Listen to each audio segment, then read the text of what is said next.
This is Anime Recap. Our main character is named Yuji Itadori. He's on the phone with the hospital, asking about his grandfather's health. His grandfather advises him not to visit and to spend time with his school club instead. That evening, a young man with black hair is searching for something in a weather station box at the school but can't find it. At the Occult Research Club, Yuji and the other members are confronted by the student council president. He threatens to shut down their club for not having any activity reports. A girl in the club presents a research report, claiming that something mysterious on the rugby field has been making the rugby club members sick. Even though they are all well-built, they've fallen ill, which is unbelievable. However, the president dismisses it, saying it was caused by ticks. Yuji argues back, saying that it's still an activity report. The president then points out that Yuji is registered for the track and field club, not this one, so the occult club must disband due to not having enough members. It turns out Yuji did register for this club, but the track and field coach changed it because he needed Yuji to win the championship. The coach then proposes a competition. If Yuji wins, he'll be left alone.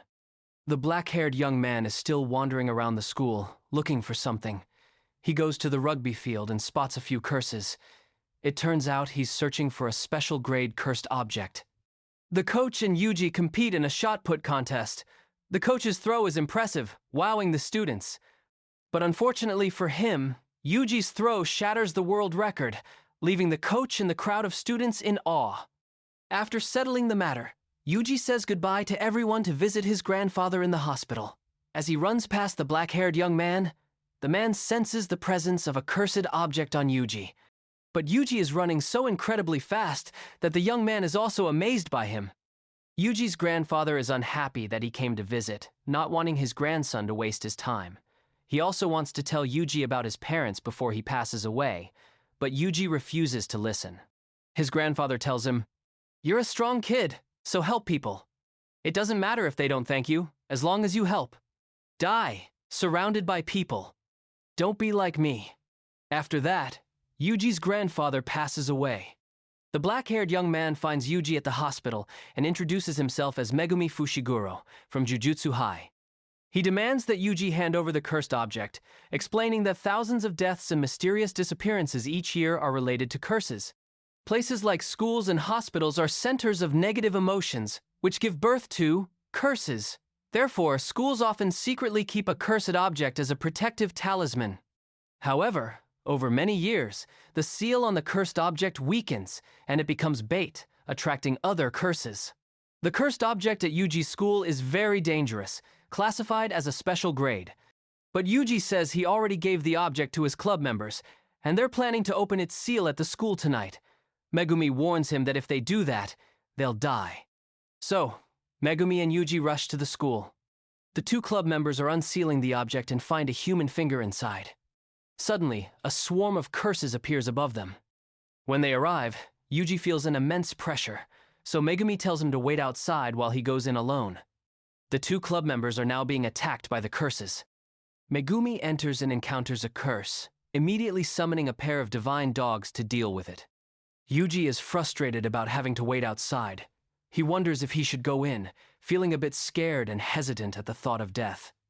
Then, he remembers his grandfather's last words, "Help people."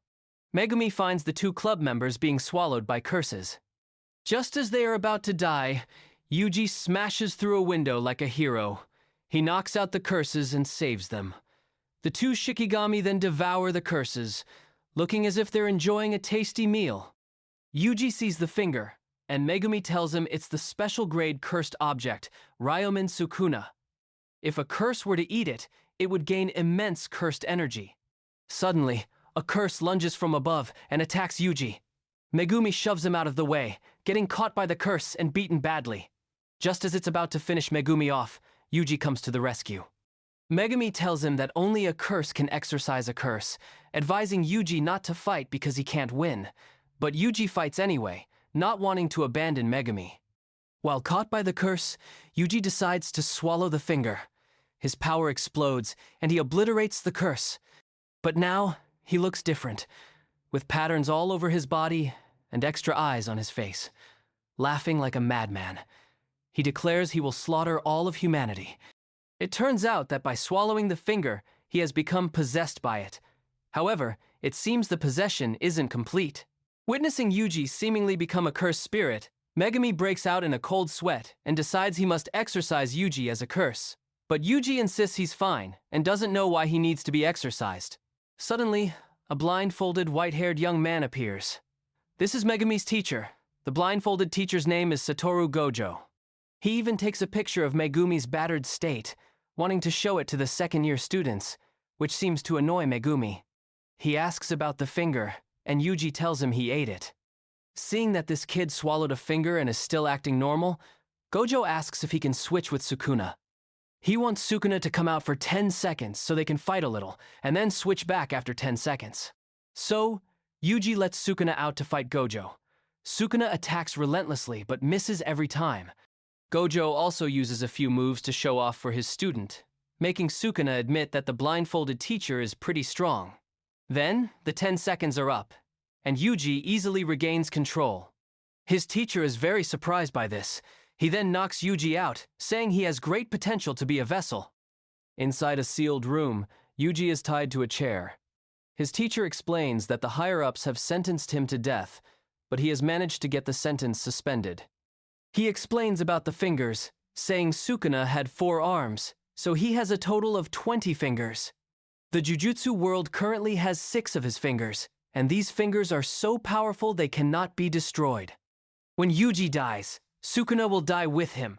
The higher-ups are cowards, so they want to kill Yuji right away. But Gojo says it would be a waste, as a vessel who can control Sukuna like him is incredibly rare. He told the higher-ups that since Yuji is going to be executed anyway, they might as well wait until he has consumed all 20 fingers. So now, he gives Yuji 2 choices: die right now, or die after finding all 20 fingers. Yuji has some time to think about things. He visits his 2 clubmates. Then, his teacher comes to ask for his answer. He also warns Yuji that he will face many difficulties on the path to finding the fingers. He might witness terrible things, or even find himself in similar situations. Yuji stands by his grandfather's ashes, remembering his teachings. He then asks his teacher if he still has the other finger. Gojo gives it to him, and Yuji swallows it. Witnessing him easily suppress Sukuna, Gojo believes he is a once-in-a-millennium talent, and that was Yuji's answer. Yuji says he still wonders why he's being sentenced to death, but he wants to fight curses to decide his own death, and he will swallow all of those damn fingers, no matter what happens. Since his death is already set in stone anyway, Gojo tells him to pack his things to go to Tokyo and attend Jujutsu High, mentioning that including him, the first year will have exactly 3 students. On the way to meet the principal, Sukuna appears, saying that when he gains control of this body, the first person he'll kill is the blindfolded man. The teacher tells Yuji that this guy is a demon from Legends, with 4 arms and 2 faces.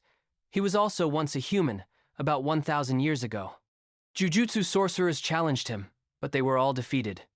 After he died, he became a cursed object, but through the ages, no one has been strong enough to destroy it, so he truly is the king of curses. Yuji then asks who is stronger, him or Sukuna.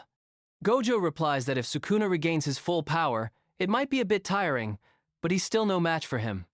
They arrive to meet the principal, whose name is Masamichi Yaga. He scolds the blindfolded teacher for being late, while Yuji is amazed by the stuffed dolls he's making. The principal asks Yuji why he wants to enroll here. Yuji says he wants to save people because of his grandfather's last words. The principal is not satisfied with him fighting for others and tells him so. He then takes out a cursed corpse doll to fight Yuji, saying that a person's true nature is revealed when pushed to the brink, so the cursed corpse will keep attacking him until he hears a convincing answer. The cursed corpse is very agile and even dances to mock him, then punches him hard. The principal continues to ask him why he's fighting back.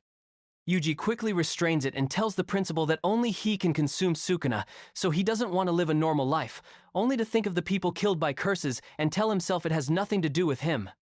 He doesn't want to do that, and doesn't want to regret the way he lives. Hearing that this kid's answer seems to align with his own ideas, he accepts Yuji into the school. Just when Yuji thinks it's over, the cursed corpse gets up and punches him out cold. The blindfolded teacher leads him to the dorms. He tells Yuji to just wait there while he and Megumi find the fingers and bring them for him to eat. Yuji says the thought of Megumi getting beaten up and bringing him the fingers is quite satisfying, but he wants to fight too. The teacher says he was just testing him. Because finding the fingers is not easy to regain his power, Sukuna will show them where to find the fingers, so Yuji's presence on the battlefield is necessary. Then, the blindfolded teacher and the two students set off to pick up the last student. A man is scouting girls on the street to be models. A girl is also on the street but isn't approached by him, so she gets angry and asks him if he thinks she could be a model, which scares him a lot. It turns out this girl is the last first-year member, and her name is Nobara Kugisaki. Our two boys introduce themselves to her. She immediately judges Yuji as a country bumpkin and very rustic, while Megumi must be an arrogant guy, asserting that if he saw a seagull covered in oil, he would probably set it on fire. Looking at the two of them, she sighs in disappointment. The teacher says since the two country kids rarely get to go to the city, he will take them on a tour of Tokyo, making Yuji and Nobara ecstatic. But no, the destination is an abandoned building where curses are lurking, leaving the two disappointed for being tricked. He sends Yuji and Nobara inside to test their abilities, but his real purpose is to test Nobara's strength, because curses in the city are much stronger than in the countryside. They are born from the negative emotions of people. The more populated the area, the stronger they become. The teacher also gives Yuji a slaughter demon blade, thinking he still can't control his cursed energy, so using a cursed tool imbued with cursed energy will make fighting easier. He also warns Yuji not to let Sukuna out, or he might rampage through the area. The two head deep inside. Nobara suggests they split up to save time. Yuji is worried because that's a bit dangerous, so he gets a beating, and in the end, he has to obey and they split up. Yuji encounters a weak curse, so he easily sends it to its grave. Nobara also encounters a curse hiding inside a mannequin. She then takes it out. Suddenly, a boy is hiding there. Nobara approaches him and tells him to come out, but he refuses, so she thinks kids don't like to be near beautiful women. Suddenly, a curse appears from inside the wall and takes the boy hostage. This forces Nobara to make a choice. 1. Attack the curse regardless of the boy, or 2. Don't attack the curse and hope it will release the boy. She decides to choose the second option, but damn it, the boy is still not released. Just when she thinks her life is over, Yuji punches through the wall and slashes the curse to pieces, saving the boy. The curse, terrified, tries to run away. Nobara then uses her straw doll technique, and the curse is officially vaporized. In the past, Nobara's friend named Saori was very cute and beautiful, like a doll. But just because she moved from Tokyo, she was ostracized by the villagers and kicked out of the village. Nobara tells Yuji the reason she came to Jujutsu High is that she hates the countryside and wants to live in Tokyo. This is how she can come here without worrying about expenses. Even if it's dangerous, she wants to live for herself. If she stayed in that village, she would be no different from a dead person. Besides, she also hopes to meet Saori again, to be taken by her to the bakery that Saori praised as being more delicious than the cakes she made. The child is then escorted home by the blindfolded teacher and Megumi. Finally, everything is settled. The blindfolded teacher decides to take them all out to eat, making our two young men overjoyed. A short time later, in the sky above the stadium of a juvenile detention center, a cursed womb appears, shocking many people. The 3 first-year students are assigned to this cursed womb mission, but Yuji doesn't understand the ranks of cursed spirits, so the supervisor, Kiyotaka Ijichi, explains it to him. Grade 4 can be defeated with a wooden bat. Grade 3 is manageable with a handgun. Grade 2 might still be handled with a shotgun. For Grade 1, even a tank might not be enough. As for special grade, even a carpet bombing won't kill it. Megumi says they usually send a sorcerer of the same grade to deal with them. Today's case should have been handled by the blindfolded teacher, but he's on another assignment. This job is severely understaffed, so sometimes they have to take on missions that are beyond their capabilities. This mission's objective is to confirm and rescue any survivors in the detention center. Suddenly, a mother appears, crying because her son is still trapped inside.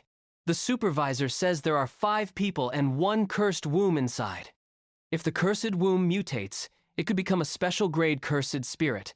So he advises that if they encounter a special grade, they shouldn't stay and fight it. They should run quickly to save their lives. He then erects a curtain around the area. Megumi summons his white divine dog. If any curse gets close, the dog will alert them. The group then enters. Megumi is surprised to step into an innate domain created by a cursed object, as this is the first time he's seen such a large domain. Suddenly, the entrance disappears, causing Yuji and Nobara to panic. But Megumi reassures them that the dog remembers the location of this place. The two immediately regain their spirits, seeing the dog as a savior. Yuji is even confident that with Megumi's reliability, they can rescue the people trapped inside. The group proceeds deeper and finds a dead body. Yuji recognizes this as the son of the mother from earlier. He intends to carry the body out because if he tells her that her son is dead without finding a body, she probably wouldn't accept it. But Megumi disagrees and wants to continue to confirm the survival of the others, saying he won't save those who are not worth saving. This guy had previously killed a little girl in a drunk driving accident without a license. This is his second offense, and he's already dead.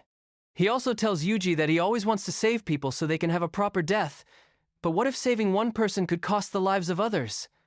But Yuji still disagrees and asks Megumi why he saved him before. Annoyed by the two of them, Nobara steps in to stop them, scolding them. While scolding, she suddenly falls through the floor, and the white dog is killed out of nowhere. A curse appears. The two realize it's a special grade, and they break out in a cold sweat. Yuji attacks it with the slaughter demon, but his arm gets severed, and the blade shatters. The situation is dire, so he has no choice but to ask for Sukuna's help, but Sukuna refuses. He says if he comes out, he'll kill Yuji's two friends first before dealing with the curse, because he's a bit bitter about not being able to control Yuji's body. Yuji gets furious and tells Megumi to find Nobara and escape from here, while he holds off the curse. When the two are safe, he'll let Sukuna out. Megumi summons Nue and flies away, while Yuji is slammed against the wall. The curse continues to attack him with immense energy. He struggles to block it. His spirit begins to waver. He's afraid that this death is not what he wanted, and he realizes he's too weak. He used to think he was strong enough to choose his own death, but now, he's very scared of dying. He starts to cry. He decides to put all his faith into one last punch. Nobara is now very annoyed with the curse because she's about to be swallowed. But in the end, she is swallowed, but it's by Megumi's toad, and Megumi arrived just in time to save her. Yuji's punch is very strong, but unfortunately, the curse blocks it easily without any difficulty. Suddenly he hears a howl. It turns out to be Megumi's dog, which means the group is safe. And so, Sukuna comes out, making the curse's face turn pale with fear. Sukuna plans to make Yuji submit to him, so he invites the curse to go with him to deal with Megumi.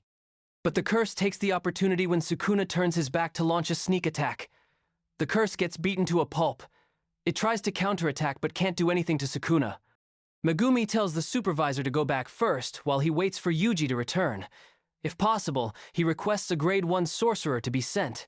Sukuna dismembers the curse and pins it to the wall. The curse quickly regenerates and decides to go all out against Sukuna to teach this punk a lesson. So, Sukuna deploys his domain, called Malevolent Shrine. The curse is obliterated. Sukuna complains about being ranked on the same level as this punk. He takes the finger from the curse's body, then gets angry and returns the body to Yuji. But he doesn't see Yuji coming out, so he lets out a sinister smile. Megumi realizes the innate domain has disappeared, which means the special grade curse is dead. Suddenly, Sukuna appears next to him, making him sweat profusely. Sukuna tells him this is the price for using his power without any binding vow. It seems Yuji is in a bit of trouble switching back. He then rips out Yuji's heart, saying he will use it as a hostage. He can live without a heart, but Yuji is different. If Yuji switches back, he will die. He then swallows the finger he just took from the curse. Megumi realizes Yuji's severed arm has regenerated, so he thinks Sukuna knows how to use the reverse curse technique. Therefore, he will use all his ability to fight him, hoping to make him regenerate the heart before Yuji returns, but he's a bit worried if he has enough strength to do this. Let me explain the reverse curse technique to you. As you know, cursed energy originates from negative emotions, like stress. Negative energy is like a negative number. In mathematics, when we multiply two negative numbers, we get a positive number, and cursed energy is the same. When we multiply cursed energy by cursed energy, meaning negative energy by negative energy, it produces positive energy, and this operation is the reverse curse technique. Jujutsu sorcerers use positive energy to heal their bodies, but very few sorcerers can use this technique. The bodies of cursed spirits are formed from cursed energy, so they don't need to use the reverse curse technique. Back to the action. Megumi summons Nue and flies in to fight Sukuna head-on, but gets beaten badly. He continues to summon the Great Serpent, and along with Nue, they attack Sukuna relentlessly. But the Great Serpent dies, and Sukuna beats him black and blue, sending him through several layers of the building. Nue comes to the rescue, and both he and the bird are hit by Sukuna's attack. Seeing this, he dispels Nue before it gets destroyed like the snake earlier. This makes Sukuna realize he uses shadows as a medium to summon his Shikigami. He asks him why he ran away then. What a waste of talent. Megumi doesn't understand what he's talking about. Sukuna then says he's not strong enough to force him to regenerate Yuji's heart.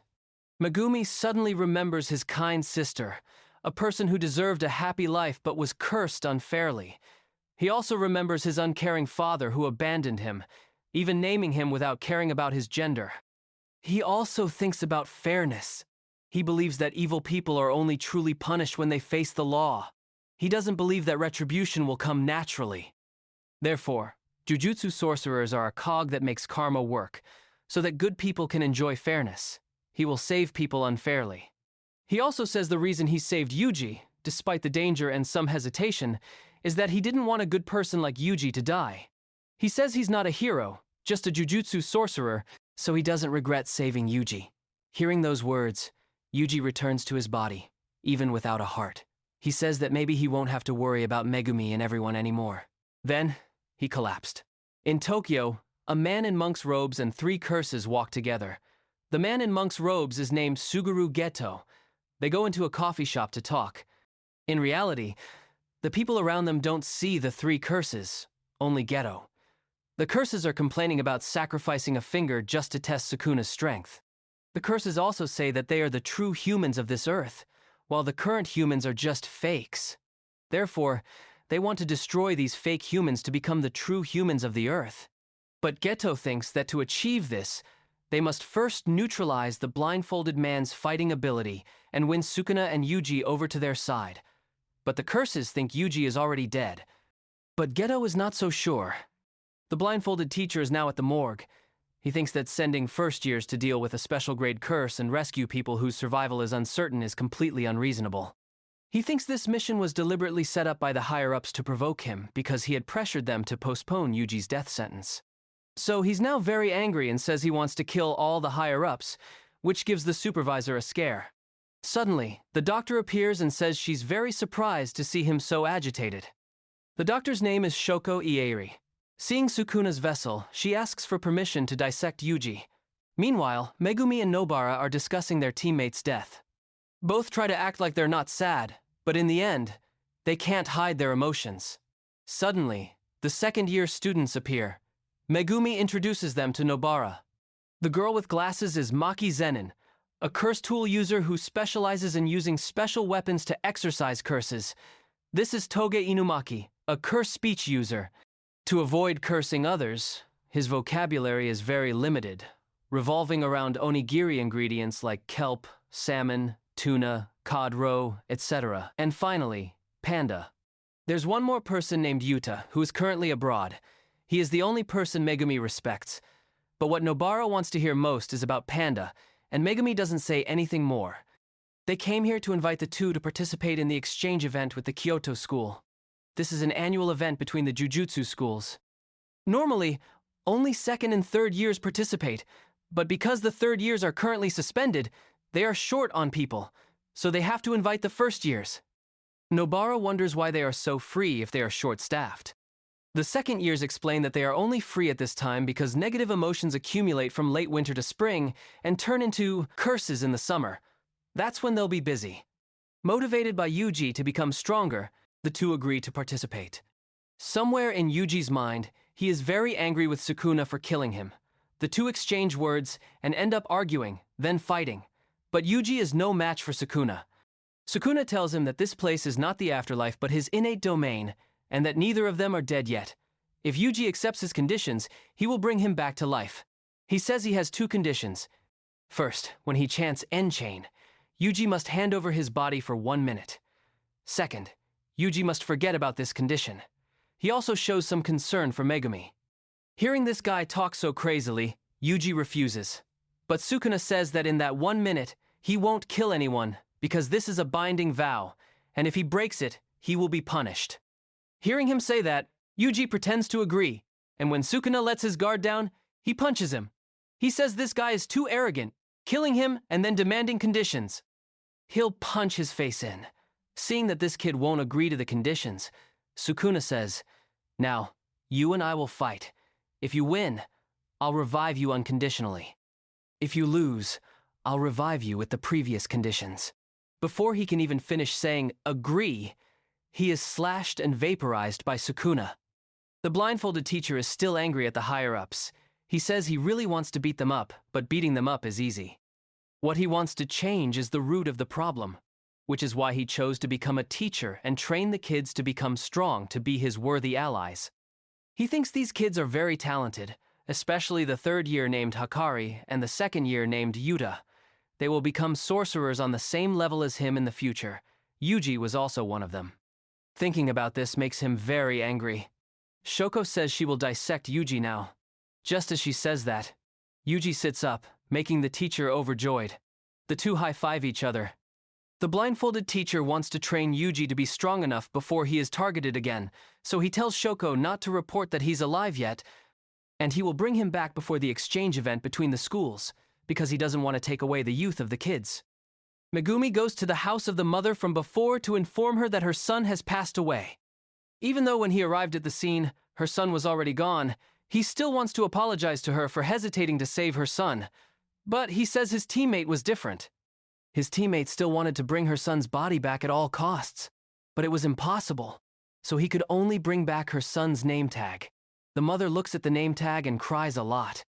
Geto's group is still discussing. Gojo says even if they all team up, they are no match for the blindfolded man, so he wants them to focus on sealing him with a special grade cursed object called the Prison Realm. The store manager sees that Geto's group still hasn't ordered, so he sends a waiter over, but the waiter's survival instinct tells him not to go there, or he will die, so he quits his job and runs away. The store manager has to go there himself, and he is immediately burned to a crisp by Jogo. Since he's already at it, Jogo burns down the whole restaurant. Jogo, the volcano curse, asks Geto how strong he is compared to Sukuna's fingers. Geto says about 8 or 9. Taking that as a compliment, Jogo demands the prison realm and says he will go and kill the blindfolded teacher himself. The blindfolded teacher is now teaching Yuji about cursed energy. He demonstrates how to use cursed energy and cursed techniques with 2 cans. With the blue can, he uses cursed energy, and with the yellow can, he uses a cursed technique. He explains that cursed energy can be seen as electricity, and cursed techniques are electrical appliances. If you use basic electricity, the can will just be shot at normally, but when you use electricity to power an appliance, you can easily crush the can. You can even make many other shapes depending on the appliance you use. He says that Yuji currently cannot use cursed techniques, but he can still imbue his martial arts with cursed energy. He has unconsciously used it before when fighting the special grade curse, but now, no matter how hard he tries, he can't use it. The teacher says it's because the source of cursed energy comes from negative emotions. Therefore, he will teach him how to control cursed energy and not use it wastefully. So, he makes him watch movies. But he will watch movies with a cursed corpse doll. If he doesn't channel a certain amount of cursed energy into it, it will wake up and beat him up. Watching movies will give you many different emotions, so his task is to maintain a stable amount of cursed energy output with those emotions and channel it into the cursed corpse without waking it up. Whatever amount of cursed energy the cursed corpse demands, he will channel that much. While training with the second years, Megumi asks Maki what kind of people she wants to save, but she says she doesn't care about the people she saves, which makes Megumi regret his question a bit. Nobara is practicing how to fall with Panda.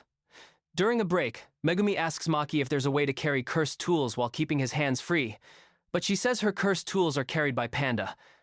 Megumi regrets his question once again. Suddenly, he remembers Sukuna's question about him running away and that it was a waste of talent. He thinks about it, but still doesn't understand what he meant. Then, he suddenly figures out a way to carry cursed tools with him. Back at Yuji's place, because he lost focus while drinking soda, he gets punched by the cursed corpse. The blindfolded teacher asks him if he talked to Sukuna in the afterlife, like any conditions or deals to revive him. Yuji feels like he said something, but he can't remember. They are on their way to the principal's office, but suddenly, the blindfolded teacher says to stop the car and tells the supervisor to go on ahead, which confuses him. Then, Jogo descends from the sky like a god. Jogo uses his volcano attack on the teacher. Thinking the teacher is dead, he acts smug, but that's not nearly enough to kill the teacher. The teacher finds it strange that a cursed spirit can talk, and this one has never been recorded and is stronger than the current Sukuna. So, the teacher decides to go all out with him. Jogo attacks the teacher relentlessly, not giving him a moment to breathe, and then turns and walks away, thinking the teacher is really dead this time. But the teacher is still not dead, which makes Jogo more and more confused. So, the teacher explains that Jogo didn't hit him at all, but only touched the infinity between them. Then, the teacher tells him to touch his hand. Jogo is wary but feels no danger, so he touches the teacher's hand, but he's extremely surprised because he can't touch him. The teacher says his hand didn't stop, but the closer it got, the slower it became. But the teacher can still easily touch him, like punching him out cold. The teacher says infinity exists everywhere, and he just brought it into reality. After saying that, he uses the reverse curse technique to create a red orb and uses it to attack Jogo, sending him flying far away. He also beats him up and kicks him into the river. Jogo now truly acknowledges the teacher's strength. He thinks that if he can't hit the teacher, the only way is to pull him into a domain. But the teacher suddenly disappears. Then, the teacher appears behind him with Yuji. Back to the action. The blindfolded teacher appears where Yuji is, while he's very focused on watching Lord of the Rings. The teacher realizes his student has improved by leaps and bounds. So, he takes him away to teach him about domain expansion, making Yuji wonder why he brought him here so quickly, and how he's standing on water. Jogo realizes Yuji is still alive, and to carry out the plan to win over Sukuna, he must not kill this kid. He thinks the teacher brought this kid here only to be a hindrance. The teacher says that because he is so weak, makes him so angry. Jogo goes crazy and shoots fire everywhere, but Yuji thinks this guy is not weak at all. He's very strong, scarier than anyone he's ever met. The curse then deploys its domain, called Coffin of the Iron Mountain. The teacher says deploying a domain consumes a lot of cursed energy but is very useful. The curse techniques the curse deploys in here will definitely hit. But the teacher says he knows how to deal with it, and the most effective way to deal with a domain is to deploy his own domain. After saying that, he removes his blindfold. His domain overwhelms the curse's domain, forcing it into a completely helpless situation, making it unable to see or feel anything, while at the same time seeing and feeling everything. It will receive an infinite amount of information, causing it to die slowly. But the teacher says he will spare it this time because he still wants to ask it a few things. Then, he rips off its head. He asks who sent it here. The curse's comrades are thinking about saving it.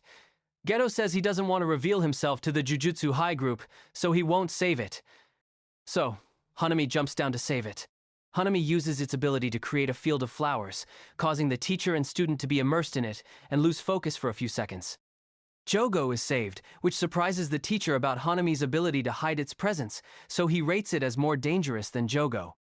To be able to deal with these guys, the teacher decides to train Yuji more rigorously and let him show his abilities in the upcoming exchange event between the Jujutsu schools. The Tokyo principal is now very angry because the blindfolded teacher still hasn't arrived, which makes the supervisor sweat profusely. Geto returns to his base. Here we meet a guy with a scarred face. His name is Mahito. This guy is very arrogant. This group is discussing sealing the blindfolded teacher, and they will proceed on October 31st in Shibuya. The second-year students are discussing the Kyoto principal's visit to discuss the upcoming exchange event. He is a member of the higher-ups. The incident where Yuji died while participating in a mission from the higher-ups will also be discussed. Also, the students from that school will also come. This makes Maki a bit interested. Nobara and Megumi have run into the Kyoto students. This muscular guy is Aoi Todo, a third year from the Kyoto school. This girl is Mai, a second year and Maki's sister. Hearing this girl mock Yuji makes the two angry and want to punch her. The muscular guy wants to test their strength because he wants to know if they are strong enough to replace Yuta since he is currently on a mission abroad and cannot participate. He also rates Yuta very highly from last year's competition because he was the only first year who participated and caused a stir in the whole event. Then, he asks Megumi about his type of girl, which confuses the two. He continues, if the answer is not convincing, he will beat him up. He also says his type is tall with a big butt. He says preferences can reflect a person's entire being. If someone has a boring taste in girls, then they themselves are also boring, and he hates boring people. To avoid conflict, Megumi has to answer him. He says he doesn't have a special type. As long as that person is a steadfast person, he won't ask for anything more. Seeing the answer is too boring, Todo beats him up. Nobara tries to help but is stopped by Mai. Nobara says she thought the girl and Maki were similar, but looking closely, she's not as beautiful as Maki. Hearing that makes the girl very angry. Todo is so disappointed with Megumi that he sheds tears. Megumi realizes this guy, in the night parade of 100 demons started by Geto, before single-handedly fought 5 grade 1 curses and 1 special grade curse. And he didn't even use his curse technique when fighting the grade 1 second. He's a monster. Megumi summons a few Toad Shikigami to fight, but Todo is very agile and easily knocks them away. Megumi is then continuously punched without landing a single hit and is even thrown to the ground. Todo says he feels Megumi is still not serious about fighting, so he's a bit disappointed. Megumi then says if he wants serious, he will be serious, which excites Todo, and he flies in to fight him head-on. But Toge and Panda appear and stop them in time. Nobara is now being beaten up by Mai, but Maki also appears in time and stops her. The two also mock each other's cursed energy, like Maki not having any cursed energy, and Mai only knowing how to imbue her cursed tools with cursed energy, as if she's an expert in cursed techniques. Maki asks Nobara if she can still stand up, but Mai says she has been taught a lesson and probably doesn't have the strength to stand up. Unexpectedly, Nobara appears from behind and restrains Mai. Todo arrives and tells Mai to go back because his idol's event is about to start, a handshake event with his idol that he cannot be late for, which stuns the 3 girls. Earlier, hearing Mai say Maki has no cursed energy, Nobara asks Maki if that's true. Maki says it's true, and she has to use glasses to see curses.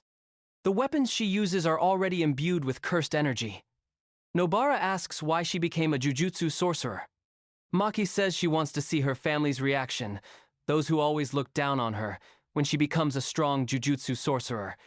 Hearing that makes Nobara respect her very much. The Kyoto principal waits for the Tokyo principal to discuss matters, but after waiting for a long time, the blindfolded teacher, Gojo, appears. He says he gave the Tokyo principal the wrong time, so he will be late. Gojo came here to ask about Yuji's case, thinking he was involved, but his words are very arrogant, which makes the Kyoto student standing there speak up. This girl's name is Miwa Kasumi.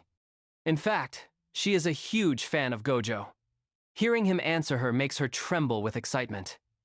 Gojo also warns about the level of the curses that can communicate. He also emphasizes that the students are getting stronger day by day.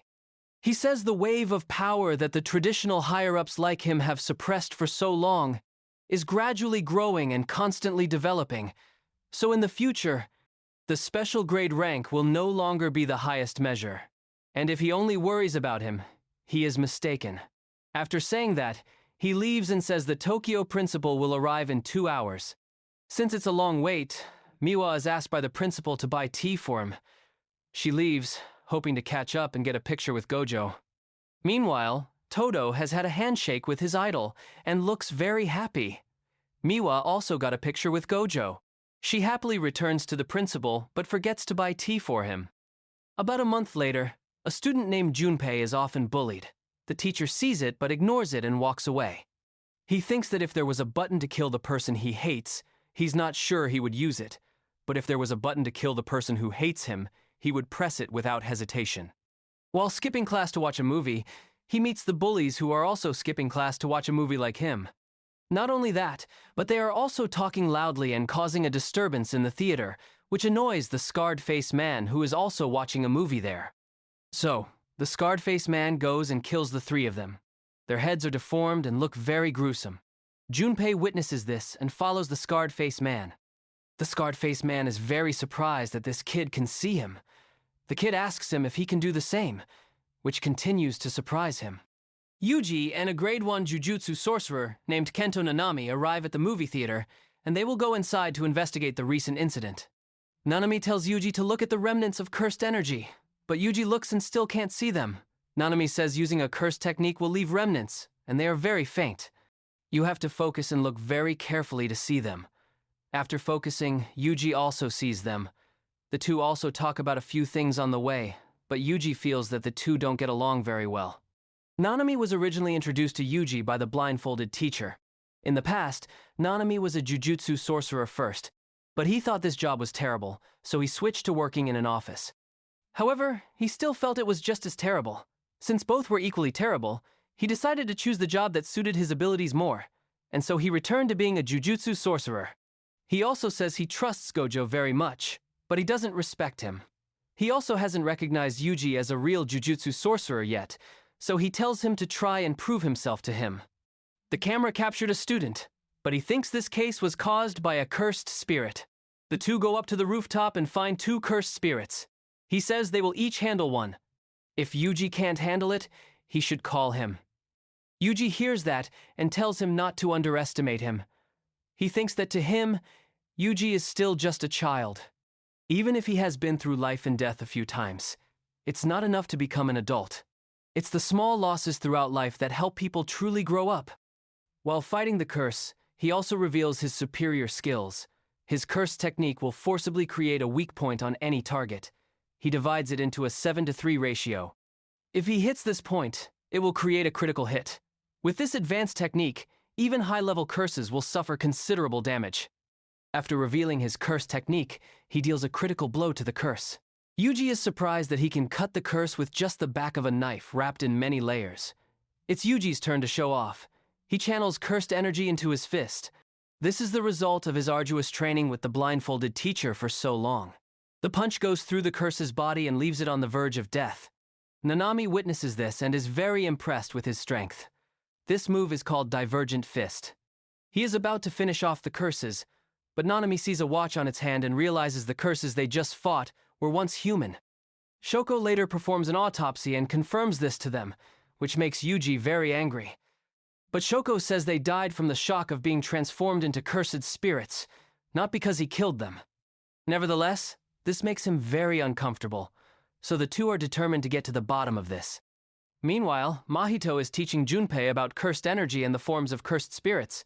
He says he is a cursed spirit born from the hatred between humans.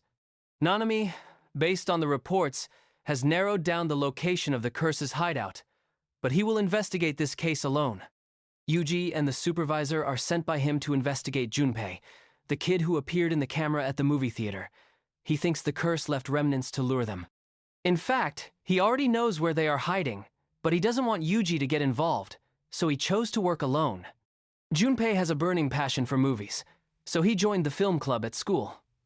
But one day, the bullies came and demanded their room because they claimed it was their club's activity room. They caused a ruckus and stomped on the movie discs. Junpei and the other 2 members were scared, so they had to leave. But because he wanted to retrieve the film they stepped on, Junpei was beaten up by them. Mahito shows Junpei some of his experiments. One experiment is to see how big a human can swell, and another is to see how small a human can shrink. He can change the shape of a living being by touching their soul. Mahito thinks Junpei is used to seeing dead bodies, but Junpei says if this was his mother, he wouldn't be able to stand it and would hate him. He knows humans are evil, so he doesn't care about the deaths of others. Mahito thinks humans don't have hearts. Humans tend to exaggerate things they can't see. For someone who can see things clearly like him, the body and soul are the same. Life has no value or weight. It's just a cycle like water flowing between heaven and earth. We are also the same, worthless and meaningless. Therefore, how we live is up to us to decide.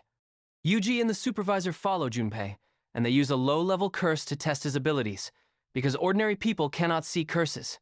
The supervisor plans to use the curse to attack Junpei with 4 scenarios. First, if he doesn't react to the curse, Yuji will appear and deal with it. Second, if he sees the curse but is unable to deal with it, Yuji will also deal with it and then question him about the murder case. Third, If he sees and exercises the curse himself, he will be immediately arrested. Fourth, if he has the abilities of a grade 2 sorcerer or higher, they will retreat and inform Nanami. Nanami has now reached Mahito's hideout. He tells Mahito that he doesn't like working overtime, so he needs to deal with him and go home. Then, the two start fighting fiercely. Nanami uses his superior skills and cuts off Mahito's hand, which surprises Mahito because he used cursed energy to block the attack, but still got his hand cut off. Then, Mahito asks him which comes first, the body or the soul.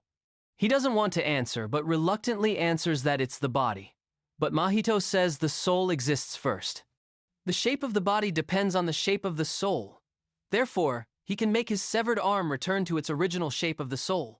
Then, he takes out a human specimen and uses idle transfiguration. Nanami thinks it's now 5:30 and he needs to clock out at exactly 6. The teacher comes and invites Junpei to the funeral of the 3 who just died. He thinks they were his friends because he saw that Junpei didn't have anyone to play with, so they played with him. Hearing those delusional words makes him so angry that he's about to beat him up. Because of a mistake earlier, the supervisor let the curse escape. Yuji chases after it and catches it. Then he runs into Junpei and the teacher. He notices that Junpei can see the curse, so he asks to talk. But the teacher keeps getting in the way, so he pulls down his pants and runs away, making him chase after him. But soon after, he appears from behind Junpei. Nanami and Mahito are still fighting fiercely. Seeing a curse crying pitifully, Nanami suddenly remembers Shoko's words. Once a soul is transformed, it cannot be saved. So just kill it, as it will be better for the victim. Mahito suddenly transforms his legs to increase his speed and tries to touch his soul, but he unconsciously uses cursed energy to shield his soul. However, he feels that if he lets Mahito touch him a few more times, it will be dangerous, so he decides to work overtime. His cursed energy also increases dramatically, which surprises Mahito. Mahito thinks this is a time-based vow to limit his power, and when he works overtime, his power will increase. Nanami also reveals his 7:3 ratio technique to him, saying it can also affect non-living things.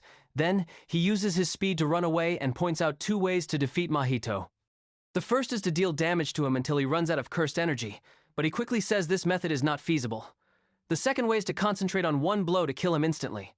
He unleashes his cursed technique, called Collapse, which shatters the wall, making Mahito wary of this superior technique. But he is unexpectedly hit by that technique and has his leg cut off. However, he doesn't kill him. He retreats and tells him to heal himself, and if they are both still alive, they will meet again someday. He leaves, and Mahito is crushed by the walls. Junpei remembers Mahito's words. If he meets anyone with a button like this, they are a student of Jujutsu High and he should befriend them. But he wonders, aren't Jujutsu sorcerers Mahito's enemies? Yuji tries to contact the supervisor but can't get through because he's busy catching the escaped curse. So, Yuji decides to ask Junpei directly about the movie theater incident, but Junpei says he only recently started seeing curses. Then, the two sit down and talk. Because of the incident at the movie theater, they discuss movies. Unexpectedly, the two get along so well. Perhaps it's also thanks to the blindfolded teacher who stuffed him with a bunch of movies that Yuji is so knowledgeable. Geto is up above and has witnessed the intimacy between the two, and this has made his plan much easier. Junpei is also surprised that Yuji asked him to go see a movie and even asked for his phone number, because this has never happened to Junpei before. Suddenly, Junpei's mother passes by from the market and sees her son talking to a friend, so she invites Yuji home for dinner with them. Geto goes to Mahito's place. Mahito transforms into a grub and crawls out of the rubble, then laughs heartily, thinking Nanami is very interesting and has learned a lot from him. The family eats dinner and talks happily. The mother really likes Yuji and his humor, like how he mimicked a scene from a movie alone on a deserted island. Nanami calls and asks the supervisor to pick him up because he was injured in the fight. He also reflects on Mahito, thinking this guy must have just formed recently and is still a child. If he is allowed to continue to develop, he will be very dangerous. He needs to be eliminated immediately before he learns how to deploy a domain like the one who fought the blindfolded teacher. Before Yuji goes home, Junpei asks him if he meets an evil sorcerer and is forced to kill them, would he do it? But Yuji says even if they are evil, he still doesn't want to do it. When he kills someone, that act will creep into his life, and the value of life will become ambiguous. He's afraid he will no longer recognize the value of the people he cherishes. That night, when she wakes up, Junpei's mother sees one of Sukuna's fingers on the table. A cursed spirit also appears from behind her, and she dies. Yuji wants to go on a mission with Nanami to support him because he sees he's injured, but he disagrees. Because when he does this Jujutsu sorcerer job, there will surely be a day when he meets someone he has to kill. It's not yet time for him to face that. Then, he tells him to continue monitoring Junpei. Hearing this makes him think a lot about his thought of not wanting to kill anyone, even the bad guys. After his mother's death, Mahito has poisoned Junpei with evil things, making Junpei think that the bully from the film club put Sukuna's finger in his house. The bully, who comes from a rich family and is loved by many female students, won first prize in the National Book Summary competition.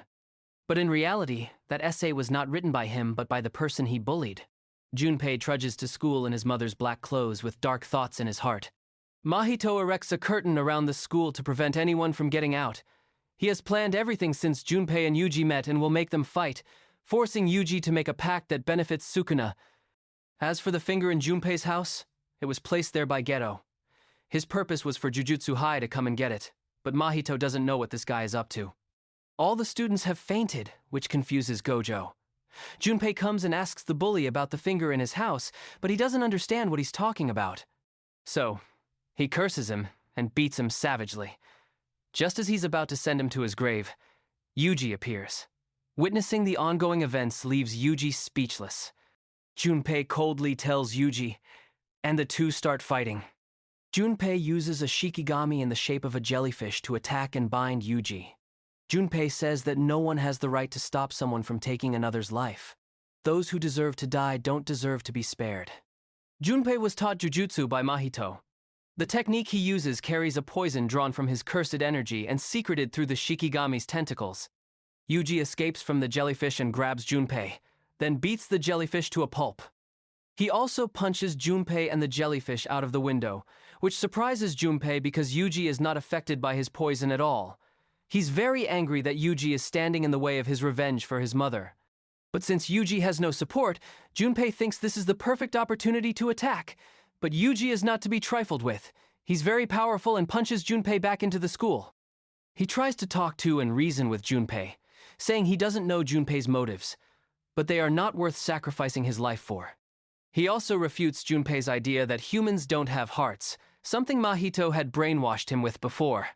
Junpei cries and says that if humans have hearts, it means he and his mother were cursed by people with hearts. He has endured too much and no longer knows what is right and what is wrong. After saying that, he uses his shikigami to attack Yuji, but Yuji doesn't even dodge, which surprises Junpei. Yuji approaches Junpei and tells him to tell him everything, and Yuji learns that Junpei's mother has passed away. So, he invites Junpei to come to Jujutsu High with him, a place with many strong and reliable people. Together, they might be able to find the one who cursed Junpei's mother, and Yuji promises to get revenge for her. Then, Mahito appears and immediately attacks Yuji. From the description, Yuji realizes Mahito is the cursed spirit that fought Nanami. He then advises Junpei to run away from here. Even though he doesn't know their relationship, this guy is very dangerous. Junpei immediately says that Mahito is not a bad person. When he says the words bad person, Junpei suddenly remembers Mahito's experiments. Then, Mahito touches Junpei and uses idol transfiguration, which transforms Junpei into a cursed spirit. Junpei immediately attacks Yuji. With no other choice, Yuji has to ask for Sukuna's help, asking him to turn Junpei back to normal, and he will accept whatever he wants. But Sukuna refuses, which surprises Mahito because Sukuna refused a binding vow. In fact, Mahito doesn't know that Sukuna has already made a pact before, and Yuji has forgotten about it. The two of them laugh heartily, making Yuji have to confirm to himself that no matter what, they are still curses. Yuji is helpless, watching his friend become a cursed spirit, which makes him very sad because his dream has been shattered. Mahito is still very happy when he realizes Junpei is dead. This makes Yuji unable to contain his anger. So, he punches Mahito in the face, which greatly surprises him that Yuji can punch his soul. He quickly realizes the reason is that Yuji has two souls in his body, and that allows Yuji to perceive the outline of the soul. But Yuji is still very angry and vows to kill this arrogant guy. Mahito is still planning to make Yuji even angrier. If Junpei's death is not enough, he will kill all the students in this school, because he wants to force Yuji to make a pact that benefits Sukuna and win Sukuna over to his side. But unfortunately for him, the one he's facing is the one who has the ability to counter him. So, Yuji flies in and beats Mahito black and blue, giving his scarred face even more scars. To avoid getting more scars, Mahito also fights back fiercely, destroying the entire school. Mahito also transforms his arm into a drill and uses it to attack Yuji. Yuji grabs his arm, and the arm suddenly grows thorns, injuring him. But he still doesn't let go of the arm, and uses it to pull Mahito to the ground. He then punches the ground to create a smokescreen, then takes the opportunity to get close to Mahito and punch him. But he grows thorns on his body and pierces through him. Then, he tries to touch his soul to summon Sukuna, but Sukuna thinks this is an insult to him, so he tells Mahito to know his place. Because last time Mahito and Sukuna laughed together to mock Yuji, this time Sukuna will spare Mahito once. But if there's another time, Sukuna vows to beat him until there's no more room for scars to grow on his body, which makes his face look like he's lost his soul. Then, Yuji beats him relentlessly in the face, thinking that's cool, but no. Mahito has appeared behind him and is about to smash his face in to retaliate. Mahito also thinks that's cool, but no. Nanami appears and comes to the rescue in time, and Nanami is the one who's really cool. Yuji explains the situation to him. He asks about Mahito's nosebleed. Yuji says it's because he punched him. He also knows that he touched Yuji, but Yuji is fine, so he analyzes the situation. The first reason is that Mahito's curse technique doesn't work on Yuji, or the second reason is that he didn't kill Yuji for some purpose. But either way, it's beneficial for their side, so he decides to kill him right here. So, our two warriors team up to beat up Mahito. Mahito continuously transforms unpredictably. Nanami analyzes that he needs to accumulate cursed energy before each transformation. Mahito also analyzes that Yuji's ability is his counter, and there's a high chance he will be killed by Yuji with just one punch. So, he pulls out some cursed spirit experiments to separate Yuji from the battle. He also knows that Yuji doesn't want to kill people, and indeed, as he thought, Yuji doesn't dare to harm those cursed spirits. But when he hears the pleas of the cursed spirits to kill me, Yuji has a change of heart. Meanwhile, Nanami is being restrained by Mahito, and Mahito mocks Yuji for being a fool who can't distinguish between reality and ideals. But Nanami says he's the real fool. Then, Yuji appears and rescues Nanami. Mahito is continuously beaten to a pulp by our two warriors. He needs time to accumulate cursed energy to transform, but because he's being beaten continuously, he can't. In this helpless situation, he feels death. Suddenly, in the stream of thoughts about the feeling of death, he awakens his domain ability. He then deploys his domain, called Self-Embodiment of Perfection, and Nanami is trapped inside the domain. Yuji is so angry that only Nanami is trapped that he punches the domain like crazy. Nanami knows that this is the pinnacle of Jujutsu that he has not yet reached. To interfere with another's soul, Mahito needs to touch the target. But when inside the domain, he's like in the palm of his hand. He curses the terrible Jujutsu sorcerer profession, because sometimes you have to force your comrades to sacrifice themselves to protect others. That's also why he quit this job. Or rather, he ran away. He remembers when he was buying bread at a bakery, he discovered the girl selling him bread was cursed by a fly, but he didn't dare to deal with it for fear of being misunderstood as doing something suspicious. At this time, he had quit being a Jujutsu sorcerer and was working in business. He only thought about making money, nothing else. And to get money, he had to obey the absolute orders of his superiors, even doing all sorts of evil things to his customers to increase the company's profits. He worked hard all night and thought about so many things that he was severely sleep-deprived. The next day, he bought bread, as usual. Then he told the baker that his job was to keep the money for the rich and make them richer. If the company lacked him, no one would care. But if the bakery was gone, people who wanted to eat bread would probably be very sad. But he didn't understand why a job outside the natural cycle of human beings could make more money. The baker didn't quite understand what he was saying. He told her to come a little closer, then he made the fly disappear. The girl immediately felt her shoulders were so much lighter, so she ran after him and thanked him very much. But he still walked away coldly, took out his phone, and called the blindfolded teacher, saying he would come to Jujutsu High tomorrow. Mahito is now very grateful to him, but he takes off his glasses and says he doesn't need it because he has received enough gratitude, and he has no more regrets. Suddenly, Yuji breaks the domain and rushes in like a god, making Mahito not believe his eyes. Nanami thinks that the more solid the inside of a domain is, the weaker its resistance from the outside island. It's not beneficial for someone who wants to break in. Once the enemy is trapped here, victory is almost certain. However, it's different for Yuji, because Sukuna's soul is something Mahito should not touch.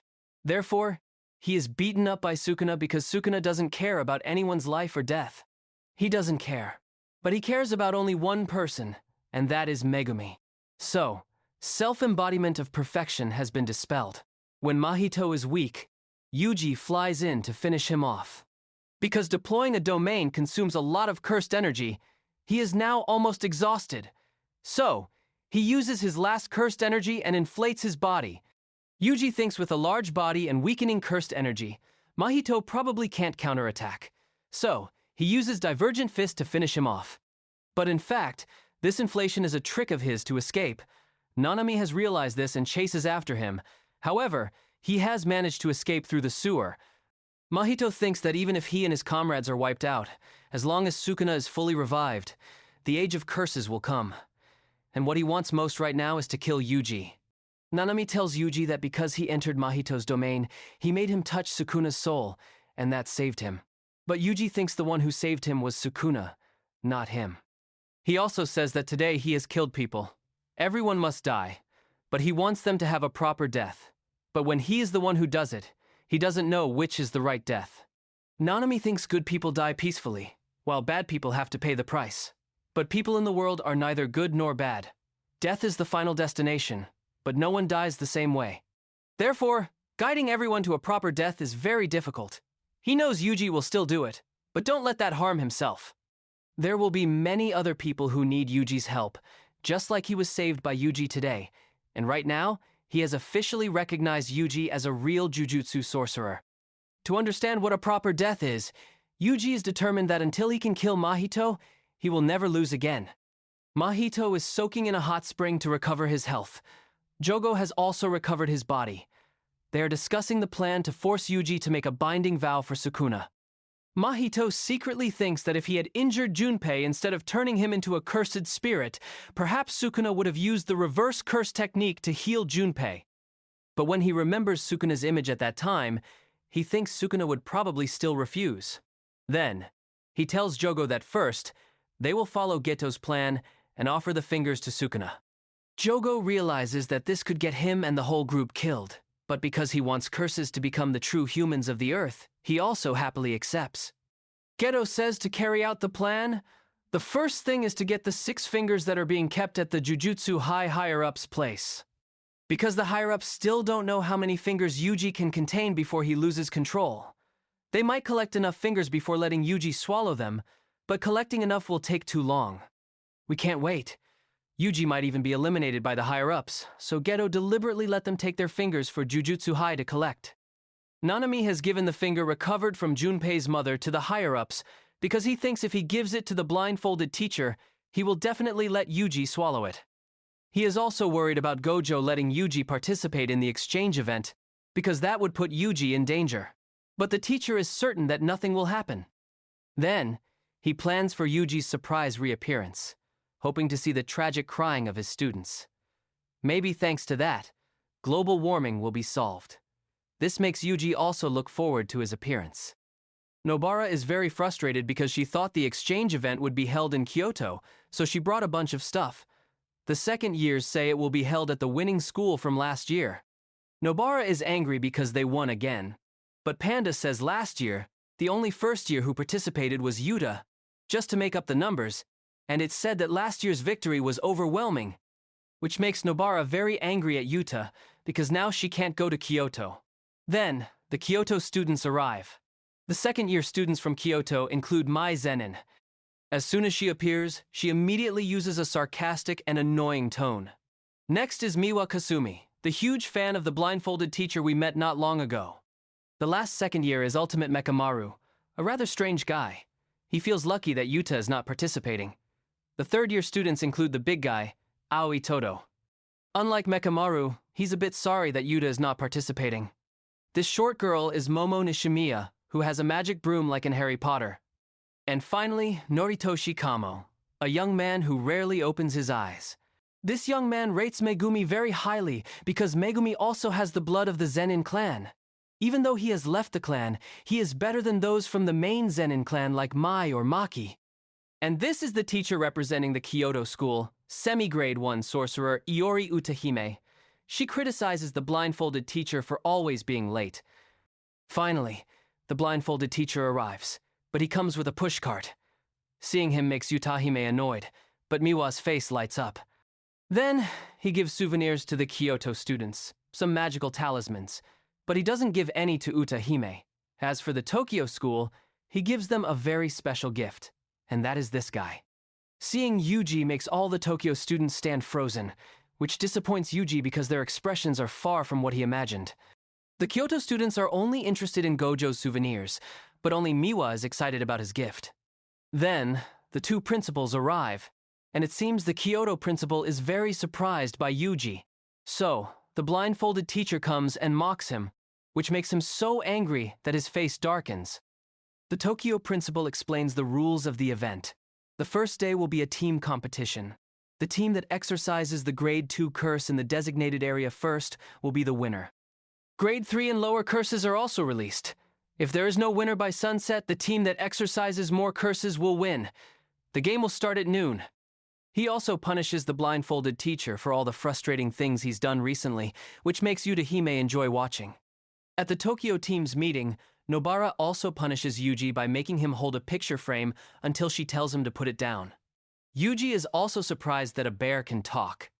As for Toge, he says something that Yuji doesn't understand, so Megumi and Panda explain to him. Toge is a cursed speech user. He strengthens his words with cursed energy, so he has to limit his vocabulary to avoid cursing others. However, when facing a very strong opponent, it can backfire, so limiting his vocabulary is to protect others as well as himself. As for the talking panda, Yuji doesn't get an explanation. Nobara wonders why they are revealing another person's curse technique like that. Maki says not to worry. Toge's curse technique, even if revealed, will not be affected. This is also like Nanami's curse technique, as he revealed his own technique to Mahito. Then, Maki demands Yuji return the slaughter demon. Actually, the blindfolded teacher borrowed that blade from her, but Yuji broke it. Because he's afraid of being punished by Maki, he says the blindfolded teacher still has it. Then, the group discusses strategy. Megumi assesses that Yuji's fighting ability is very powerful. If they all fought without using cursed energy, Yuji would definitely win. Hearing the words from someone who has fought the monster, Todo makes Maki very confident of victory. As for the Kyoto team's meeting, the principal orders the students to kill Yuji, because he thinks Sukuna's vessel is not human, and he will stage it as an accident, so he tells them to act without worry. But Todo seems very annoyed by this, so he curses and leaves. Noritoshi tries to stop Todo because the principal hasn't finished speaking, but Todo is still very angry and says his idol's show is about to air, so he needs to go watch it. He also says he's disappointed with their taste in women for a long time, so whatever strategy they discuss, it doesn't matter to him. But if they dare to give him orders again, he will kill them all without caring who it is. So, the group has to discuss strategy without Todo. Noritoshi plans for all the Kyoto students to attack Yuji at the same time. Momo is worried that if Toge also goes with Yuji, it will be very dangerous, because cursed speech can take them all out with just one word. But Noritoshi says he already knows that cursed technique, so it's not a big deal. As for Miwa, it seems she doesn't want to participate in this killing business. The blindfolded teacher talks to Utahime. He thinks that someone in the school is colluding with a curse user or a curse. Hearing that, Utahime is very shocked. Then, he asks her to help him investigate this mole. She immediately asks, what if she is the mole? Gojo immediately dismisses that. saying that someone as weak as her wouldn't have the guts to be a mole. The woman gets so angry that she throws her tea at him. The Tokyo students are now ready for the competition with the belief that they will win, but Yuji is kicked by Maki for daring to act like a leader in front of his seniors. And so, the competition has officially begun. Both schools run straight into the forest. The Tokyo team has spotted a curse and is about to exorcise it when Todo appears and challenges them all to a fight. Yuji immediately flies in and knees him in the face. The remaining students immediately split into two groups and leave, leaving him for Yuji to handle. Actually, this was their plan all along.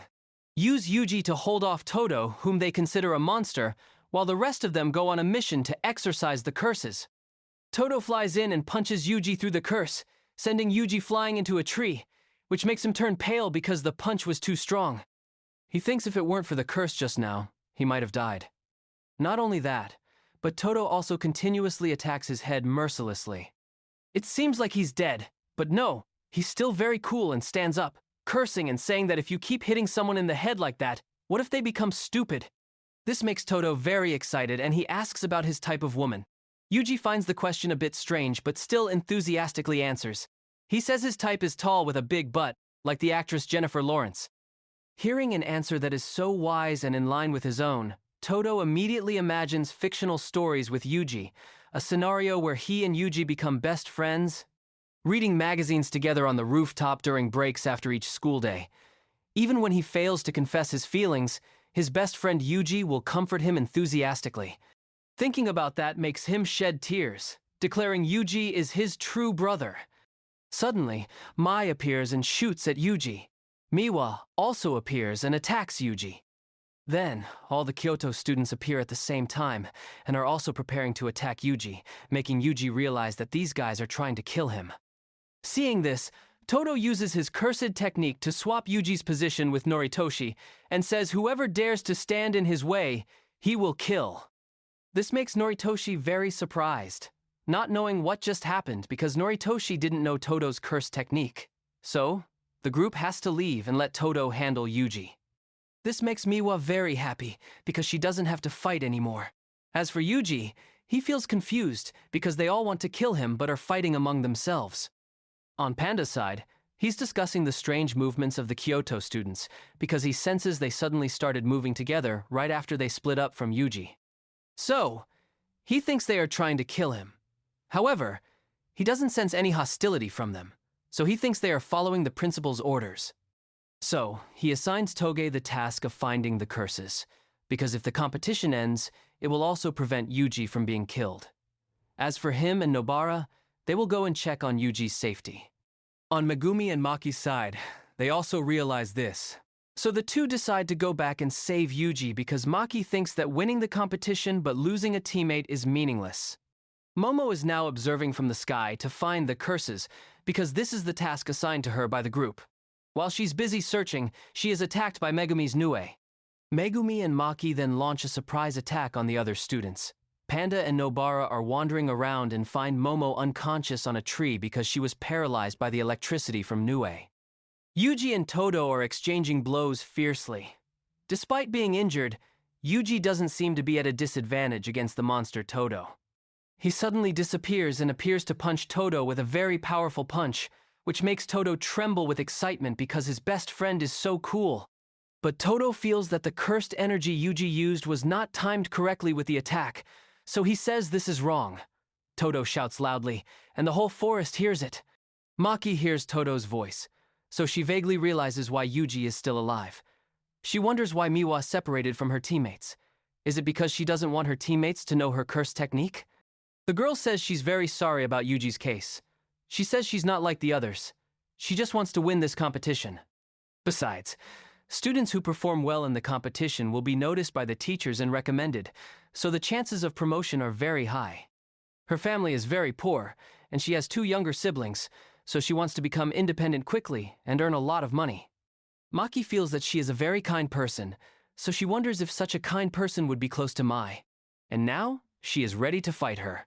Todo says the divergent fist that Yuji used has cursed energy coming after the attack, which is too weak. So, if Yuji is satisfied with that weak technique, he can't win. Then, he asks Yuji if he is satisfied with that weakness. Yuji immediately rejects that weakness.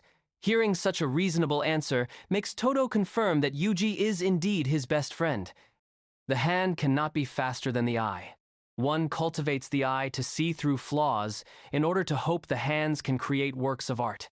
This concept can be applied to many fields, including Jujutsu Sorcerers. Those with sharp eyes will far surpass those without, and Yuji has improved by leaps and bounds in the fight with Todo. He uses Divergent Fist and punches him in the head. He easily blocks the punch with his head. However, he still admits it's very strong. Divergent Fist is created by the combination of the speed of the blow and the delay of the cursed energy. This is a rather difficult technique. However, it's only difficult for weaker opponents because when facing stronger opponents like Special Grade, it's just a normal punch. Then, Todo tells Yuji to make the cursed energy keep up with the speed of the fist by letting the cursed energy overflow. Cursed energy is born from negative emotions, starting from the navel and flowing to all other parts of the body. Because consciousness divides each part like this, the cursed energy has a delay. Humans exist in the world with spirit, body, and soul. Because it's a matter of course, many people have forgotten this. Hearing Todo's words, Yuji has gradually understood many things, and Todo decides to guide Yuji to become a strong best friend by his side. Nobara mocks Momo about everything in the world, and also curses Mai with all sorts of extremely annoying words. Even Panda is scared by her words. Suddenly, Panda is sneak attacked by Mekamaru, causing him to fall to the ground. It seems like he's dead, but no, he was just pretending, and gets up to punch Mekamaru. Panda says they are both basically just cursed corpses, so why be so tense? Hearing this makes Mekamaru very annoyed because he is not a cursed corpse. In fact, Mekamaru is remotely controlled by a Jujutsu sorcerer wrapped in bandages, and this sorcerer's name is Kokichi Muda. Then, he uses his ultimate move, a thrust boost, to attack Panda. Seeing the force of the attack is too intense, Panda has to admit this guy seems strong and doesn't know what level this guy is at. According to his speculation, he's probably only at semi-grade 2. But the guy says he's at semi-grade 1, which stuns Panda because he's ranked higher than him. Then, he unleashes a cannon blast to attack Panda. Because the range of the attack is too wide, fearing it will affect his teammates, Panda has to take the full force of this attack. Panda is actually a cursed corpse created by the Tokyo Principal. But he's not a normal cursed corpse, but a mutated one that has had emotion since birth. And he is the Principal's greatest masterpiece, the leader in the field of creating cursed corpses. Then, Panda throws 1,000,000 punches at Mekamaru, making him struggle, and is even hip-checked and sent rolling. Panda says he knows he's not a cursed corpse because if there was someone like him, he would have heard about it. However, just because he's treated like a cursed corpse doesn't mean he should be upset. That makes him feel very hurt. The guy reveals about himself. He says his binding vow is heavenly restriction, unlike the self-imposed vows. This is a vow that has existed since birth. He was born without one arm and no legs, and the lower part of his body is completely numb. His skin is very weak and can't even stand the moonlight. His pores feel like they are being pricked by needles. In return, he has an immense amount of cursed energy and a long-range cursed technique. However, he doesn't want this and says he's willing to trade everything just to have a healthy body. So, a cursed corpse that can walk freely under the sun makes him unable to bear it. After saying that, he unleashes his ultimate cannon power. The amount of cursed energy is so overwhelming that Panda is afraid the range of the ultimate move will affect Nobara, so he decides to take the full force of the attack again.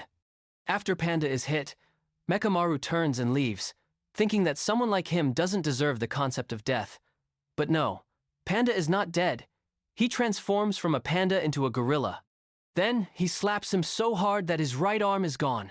The principal once told him that he has an older brother and an older sister, and they exist in his body. In a cursed corpse's body, there is a core, like an animal's heart, but in his body, there are 3 cores. Every time he wants to transform, he replaces the core. His older brother is a gorilla with strength in a quick, decisive battle. His older sister is very shy.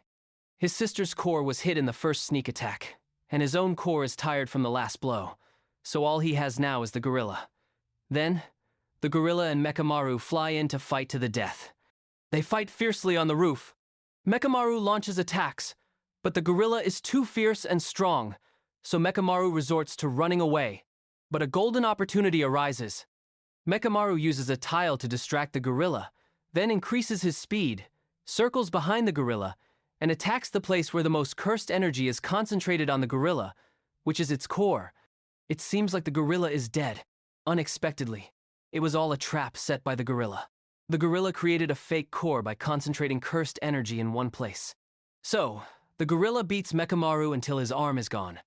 Panda says that although he is a cursed corpse, he has never been jealous of humans. Humans are sometimes decisive, sometimes hesitant, sometimes risking their lives to strive. He can't understand them, but he likes them because they have qualities that he doesn't have. However, not all who suffer are always right, and he says he is not his enemy either. He also says if he has any wishes, he will be willing to help. This makes Mekamaru remember the memories with his Kyoto comrades, the comrades who stood shoulder to shoulder with him, and he hopes that one day he can walk beside his comrades with his own 2 feet. Then, he asks if after seeing his true form, Panda will still help him. Panda smiles and says that he has no right to judge others' appearance because he is just a panda. Before leaving, Panda also asks to borrow his phone, and so Ultimate Mekamaru has officially left the game. While fighting with Maki, Miwa realizes Maki is incredibly strong, far from what she knew because she once heard Mai say Maki was so weak she couldn't even see curses on her own, only knowing how to use cursed tools to fight. A sorcerer who is stuck at grade 4 and can't rank up. But when she officially clashes with Maki, Miwa's face is even greener than her hair color. Although Maki is a grade 4 sorcerer, Miwa thinks Maki is more than capable of beating a grade 2 curse. Her technique is so masterful that she can easily wield a spear in a terrain full of obstacles like this. Not accepting being at a disadvantage like this, Miwa uses new shadow style, Simple Domain, deciding to go all out with Maki. Miwa's Simple Domain will automatically attack anyone who enters her domain with a radius of 2.21 meters. However, if the user's 2 feet leave the initial position, the domain will be dispelled. Not only that, but she also uses the Iaido technique, a technique specializing in direct attacks, the fastest technique of the new shadow style, using cursed energy to envelop the sword blade, helping the blade increase speed while still in its scabbard. Maki realizes Miwa's suspicious move, so she thinks she is aiming for her cursed tool to expose an opening. So, she breaks her own cursed tool and throws each broken piece of the cursed tool at Miwa, including the hidden weapon she has. Taking advantage of the situation she just created, she immediately closes in on Miwa, forcing Miwa to leave her initial position, and the domain is dispelled. Not only that, but she also steals her sword. Witnessing Maki's amazing performance through a crow, the braided-haired woman wonders why Maki is not promoted to a grade 2 sorcerer. The braided-haired woman's name is Mei, and she is a grade 1 sorcerer. She has the ability to control crows, and those filming crows are also hers. The blindfolded teacher says it's because Maki's clan keeps holding her back because they refuse to acknowledge her abilities. He also asks why Yuji's performance is always interrupted. Mei says animals are unpredictable, which makes the blindfolded teacher wonder which side she's on. She immediately replies that she's only on the side of money. Things that cannot be converted into money are worthless. But in fact, he has also guessed some of the Kyoto principal's intentions, and he thinks Yuji is not easy to deal with at the moment. Nobara is now frustrated with Momo.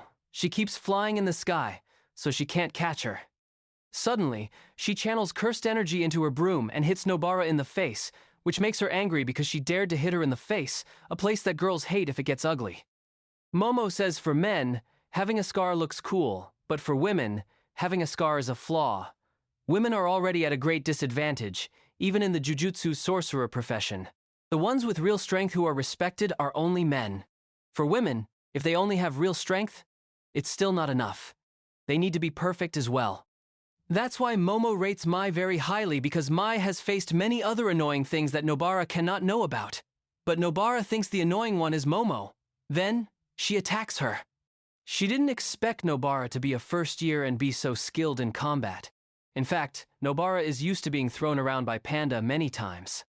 Momo also seems hesitant because she doesn't dare to attack with full force because, in fact, she is afraid of Toge's ability.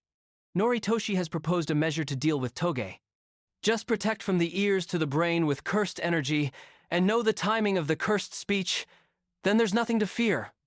But the problem is that she doesn't know when Toge will appear, so she still has to be very careful. Meanwhile, Nobara continues to attack, but all of them miss and get stuck in the nearby trees. Momo continues to talk about Mai, about the difficulties she has to face in her clan. The Zenin clan is one of the 3 most powerful clans, an elite clan that values perfection. Anyone who cannot inherit the clan's inherited curse technique is considered a failure. For women, it's even more difficult. From the beginning, they couldn't stand on the same starting line and still had to obey that clan, so Mai is truly admirable. So, she advises Nobara to use that head that mistakes a cursed spirit for a friend and think about what Mai has had to endure. Hearing Momo's words makes Nobara very angry, thinking that not all unfortunate people are forgiven, and luckier people have to endure slander.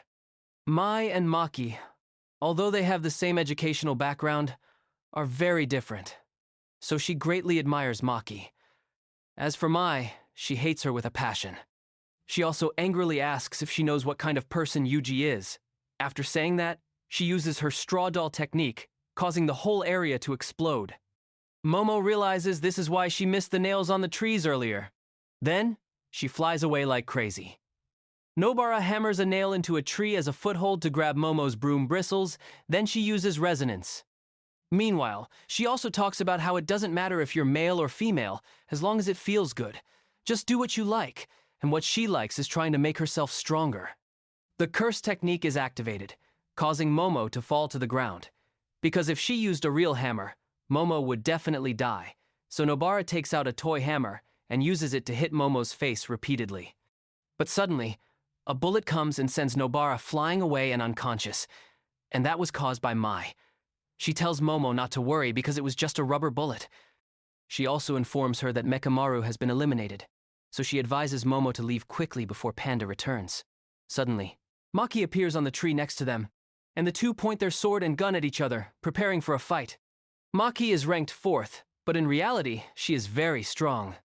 Because the clan does not recognize her true strength, they try every way to hold her down because they don't want to acknowledge someone they have rejected. But if she performs well in this exchange event, she will be noticed by the teachers, so even if the Zenin clan wants to hold her down, they can't.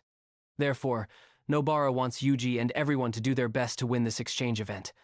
Mai fires the first shot, but Maki uses her sword to cut it in half. Mai continuously fires more shots but can't hit her, and she is easily approached and kicked by her. She remembers the past. When she was little, Maki was always a strong girl. Even though she was despised by everyone in the clan for not being able to see curses, she was never afraid and always looked to the future. One day, Maki confronted the head of the Zenin clan. His name is Naobito Zenin, and he is the 26th head of the clan. She said she would leave this place but would return one day, and by then, she would become the head of the clan. Naobito decides to give her a few challenges, including Mai, but she thinks this has nothing to do with her twin sister. Mai continues to shoot fiercely. On the 6th shot, Maki decides to end this fight. This means Mai will need to reload to be able to shoot again. But in fact, Mai has been hiding her ability from Maki, and she uses cursed energy to create a bullet to continue shooting. Creating a physical object that doesn't disappear after the cursed technique is complete, like this, consumes a lot of cursed energy, and is even difficult for the body, so Mai's current limit is only 1 bullet a day. Thinking she has secured victory, unexpectedly, Maki easily catches the bullet with her bare hands. Mai is very annoyed and angry about this, so she continues to attack Maki but is quickly overpowered by her. In fact, Mai knows very well that Maki is very talented, a talent that she doesn't have. Even though Maki can't see curses, she has superior physical abilities, a talent that the Zenin clan doesn't recognize. She says she really doesn't want to be a Jujutsu sorcerer. Just because Maki tried, she had to try. She accepted her fate for a miserable life at home, so she resents Maki for not suffering with her. But Maki says if she did that, she would hate herself. Then, she apologizes to Mai, which makes Mai remember her promise from the past that she would never let go of her sister's hand and would never leave her sister behind. But realizing it was all a lie has made Mai hate her even more. So, Mai and Nobara have officially left the game. Miwa is now petrified with sadness because her sword was stolen by Maki. Without a sword, she can no longer fight. Suddenly, she receives a call from Mekamaru on the phone saying, "Sleep." So, she passes out. It turns out the person on the other end of the line is Toge, and this phone was borrowed from Mekamaru by Panda and given to him along with his severed arm to unlock it. Suddenly, Toge senses something very strange around. In another development, Megumi is being fiercely attacked by Noritoshi with his bow and arrow, but Megumi's Toad Shikigami have caught every arrow. Noritoshi's curse technique is blood manipulation, so when Megumi breaks the arrow, blood will spurt out. This technique can control blood and objects stained with his blood, so it can make the arrow's trajectory not follow the laws of physics. As for Megumi, he uses the 10 Shadows technique, using shadows as a medium and can summon 10 different Shikigami. This is also the inherited curse technique of the Zenin clan. Noritoshi shoots the last arrow, shattering the ceiling. Then, he rushes in and punches Megumi. He then opens an eye and continues to attack, shattering one of Megumi's tonfas. Megumi realizes this guy is incredibly strong. Blood manipulation not only controls blood, but can also control body temperature, heart rate, and the number of red blood cells in the body, so Megumi thinks he's on doping. He praises Megumi's good observation, but tells him not to call it that. Not long ago, the Kyoto principal released a semi-grade 1 curse into the forest because he thought his students were not united, so the plan to kill Yuji would be difficult to carry out as intended. So, he gave Noritoshi a vial of scent and a control whistle because this curse was trained to only act when it heard the whistle, so it would avoid being exorcised before being used. The principal also has great faith in Noritoshi's abilities. It's very likely that during the video interruption, he applied the scent to Yuji. If Yuji's blood and the scent mix, everything will be very easy. The strange thing that Toge is facing is this curse, but suddenly its head rolls off, and Hanami, the one who rescued Jogo before, appears. It is an extremely strong curse. Mahito's group has infiltrated the school to carry out their plan. Mahito is also with a bald guy. Noritoshi's mother was treated very badly just because she was his father's mistress. But because his father's wife could not bear a son, he was brought into the clan and raised as an heir. Megumi and Noritoshi continue to fight fiercely, but the power Noritoshi creates breaks Megumi's last tonfa in half. He says a Shikigami user with good close combat skills like Megumi is very rare. Megumi doesn't understand why this guy sometimes says things as if they are very close. He says it's because he empathizes with him, because he thinks he and him will become the pillars of powerful clans in the future. Also, his intention to kill Yuji is not just to follow the old principal's will, but because as a member of the Kamo clan, he believes this is the right decision. But Megumi says he has no connection with the Zenin clan for a long time. All he wants is to follow his conscience to help others. If he doesn't agree with him, the only way is for them to curse each other. Then Megumi summons a Shikigami that he just tamed, a very colorful elephant. The elephant immediately sprays water, washing Noritoshi away. Megumi continues to summon Nue.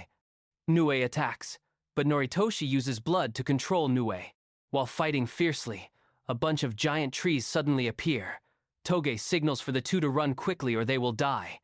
The teachers are surprised to see that all the curses have been exorcised. The Tokyo side thinks that an intruder from outside might have done this. As for the old Kyoto principal, he is concerned about his curse being killed. Someone who can kill it must not be an ordinary person. The Tokyo principal decides to go see Master Tengen. The barrier around the school is controlled by him. The other teachers will go and investigate this matter. The bald guy with Mahito is a curse user. His name is Juzo Kumiya. He is also a fervent anti-fan of the blindfolded teacher and really wants to turn him into a coat rack. Then, he uses an axe to drive a nail into the ground, then summons a special curtain. In fact, this curtain is used to prevent Gojo from entering. Other sorcerers can still freely enter and exit.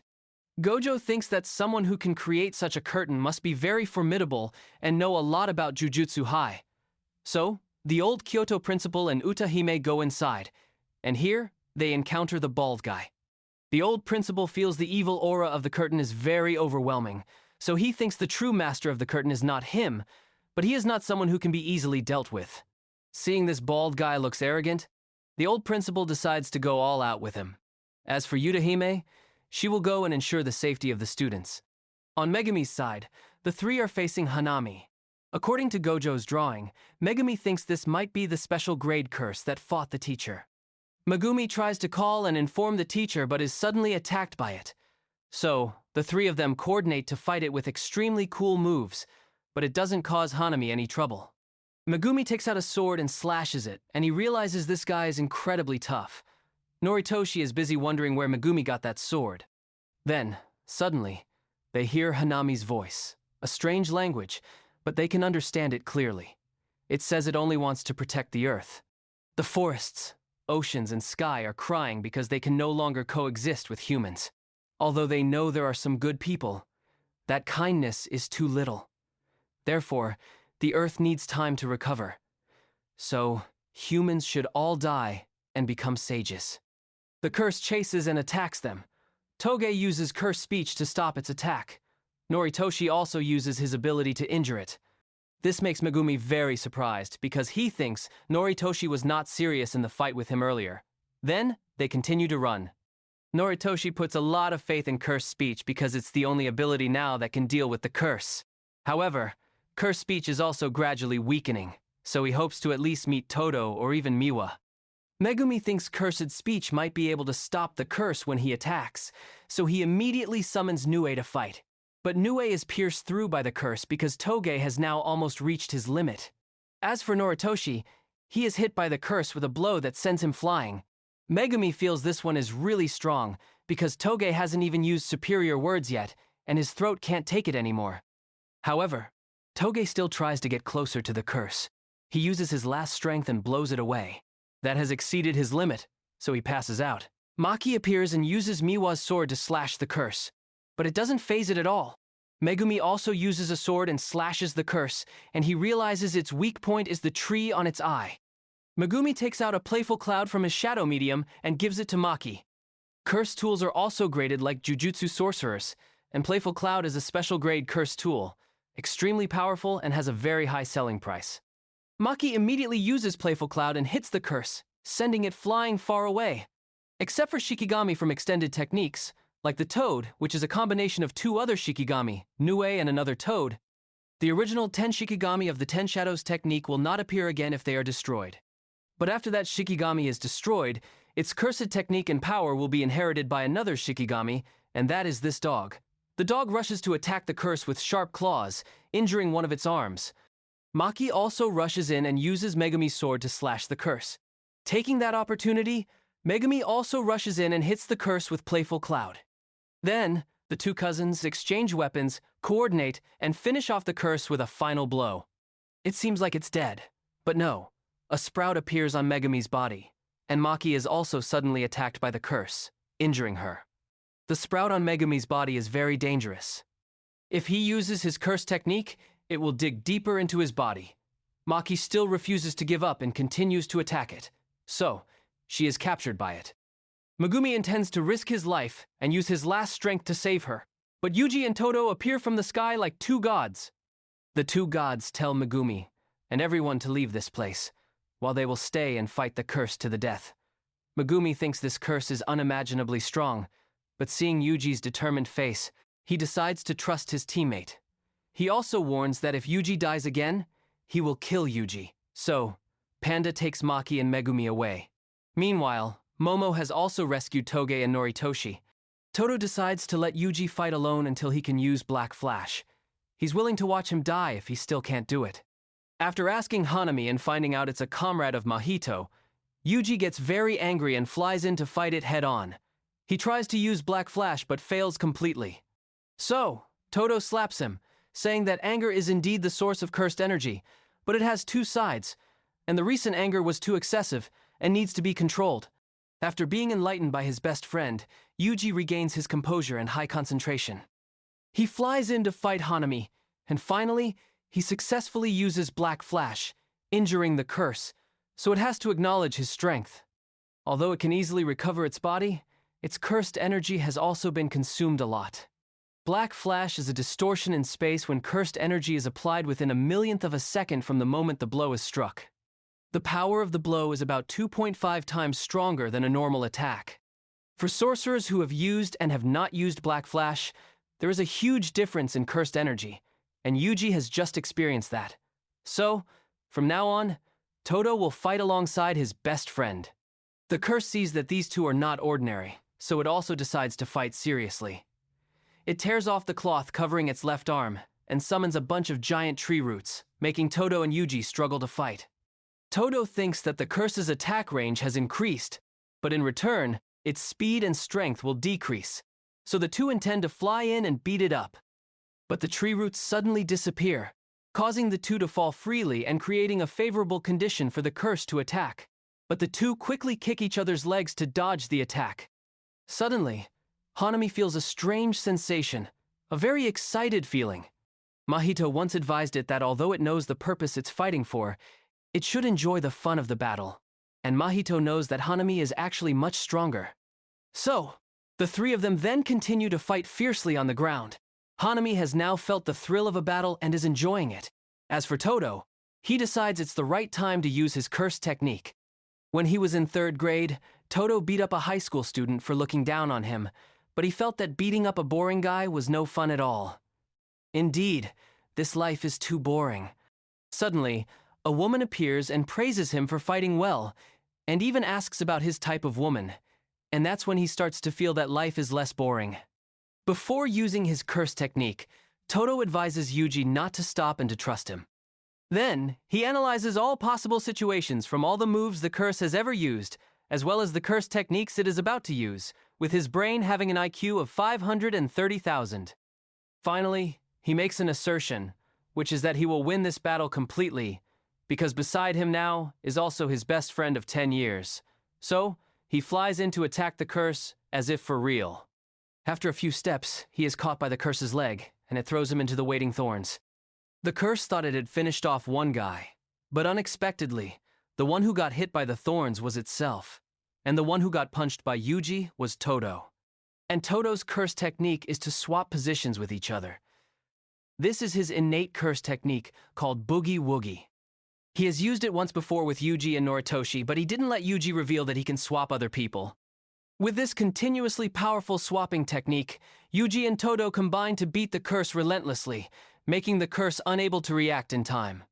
So, it is punched by the two without missing a single hit, making it unable to escape this helpless situation. Yuji is preparing to use Black Flash.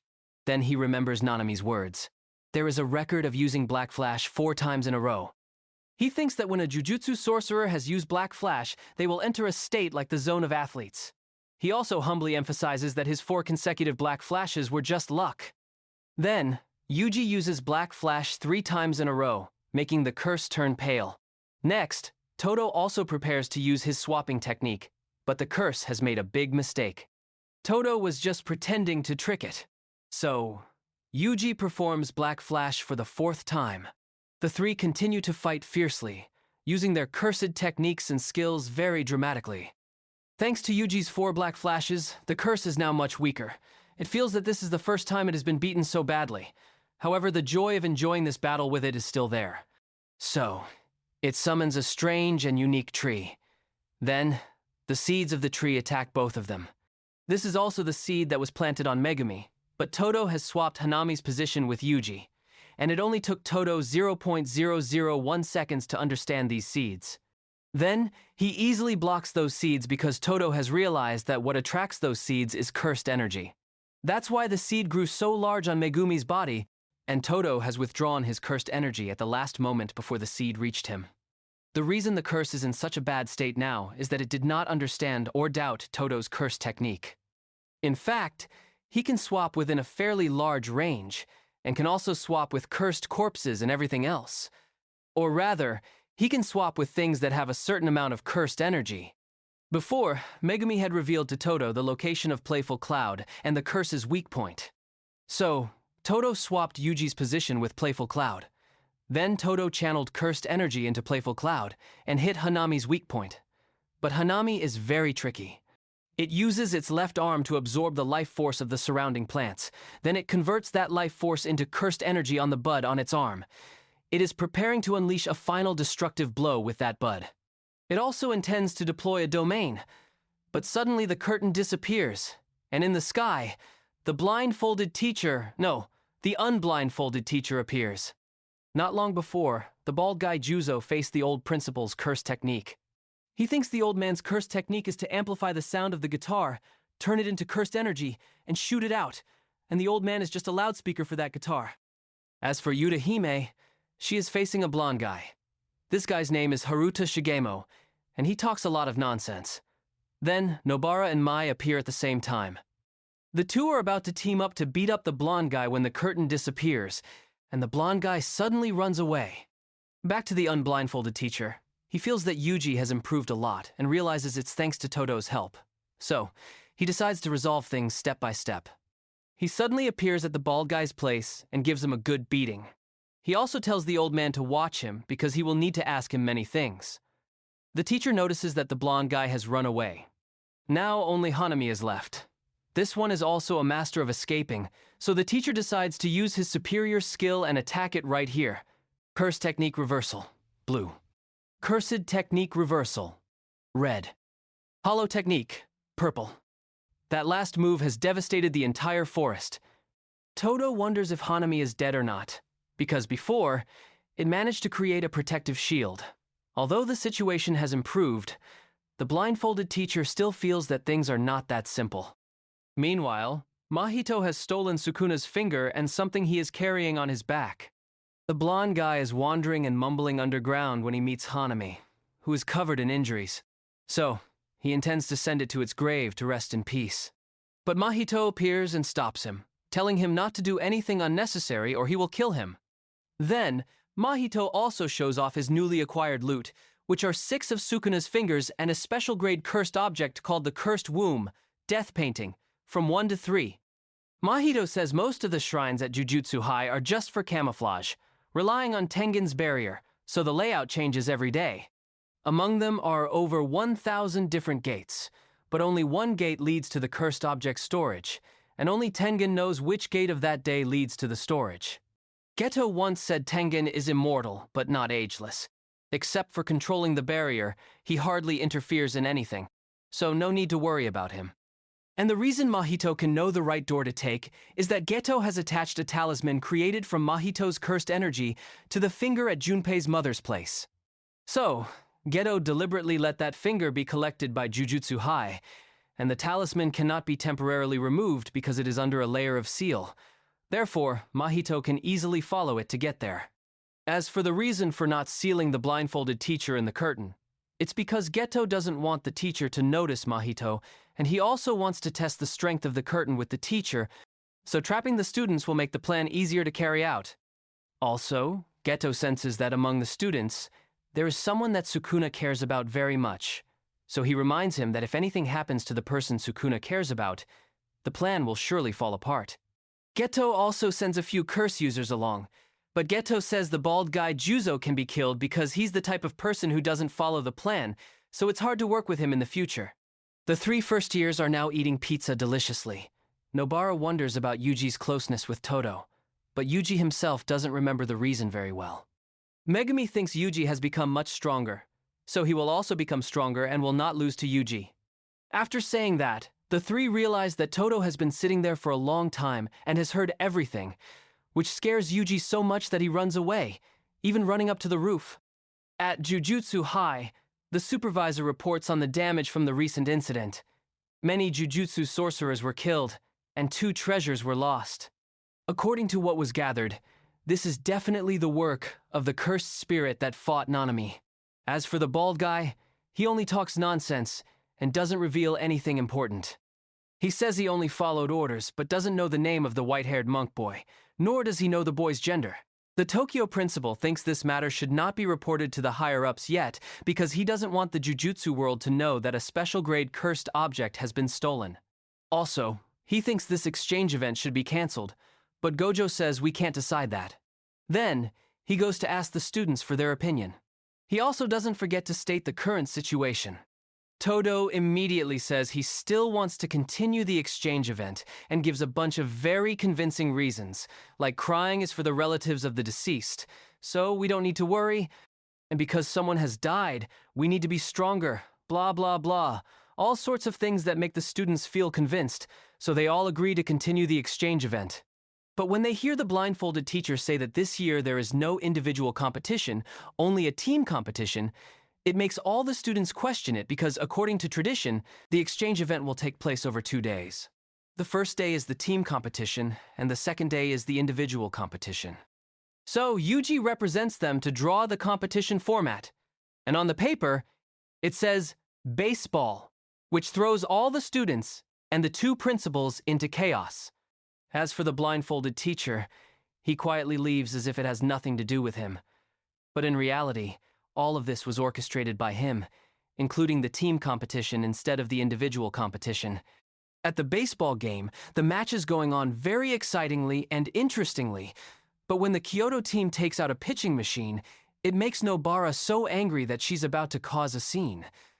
But Mai says that the other day, Panda beat up Mekamaru, so today they are short on people, so they have to use the machine. Even though she hears that, Nobara is still very angry. Gojo is watching very attentively from outside, every gesture of the students. It's Todo's turn to bat. Todo acts very cool and says some heartfelt words to his best friend, then gets hit in the face by a ball from Maki's pitch. So, Todo is out, which makes all the students seem very amused by her pitch. Only Yuji mourns the death of his best friend. Noritoshi asks why Yuji became a Jujutsu sorcerer and learns that he did it according to his grandfather's last words, to help people, so that when he dies, many people will see him off. Noritoshi hears the reason is very similar to the words from his mother. His mother once said that if you help many people will help you. Then you will become a great Jujutsu sorcerer and can confidently come to pick her up. And Noritoshi acknowledges that Yuji's reason sounds very good. Because he lost focus while talking, he is also eliminated. The Tokyo principal asks the Kyoto principal if he still hates Yuji, but he says it's not a matter of hate or like.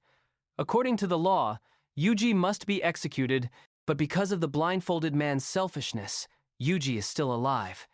He doesn't want to break the rules of the group just for one individual. Yuji might even endanger the lives of many people. But the Tokyo principal says that many lives have also been saved by Yuji.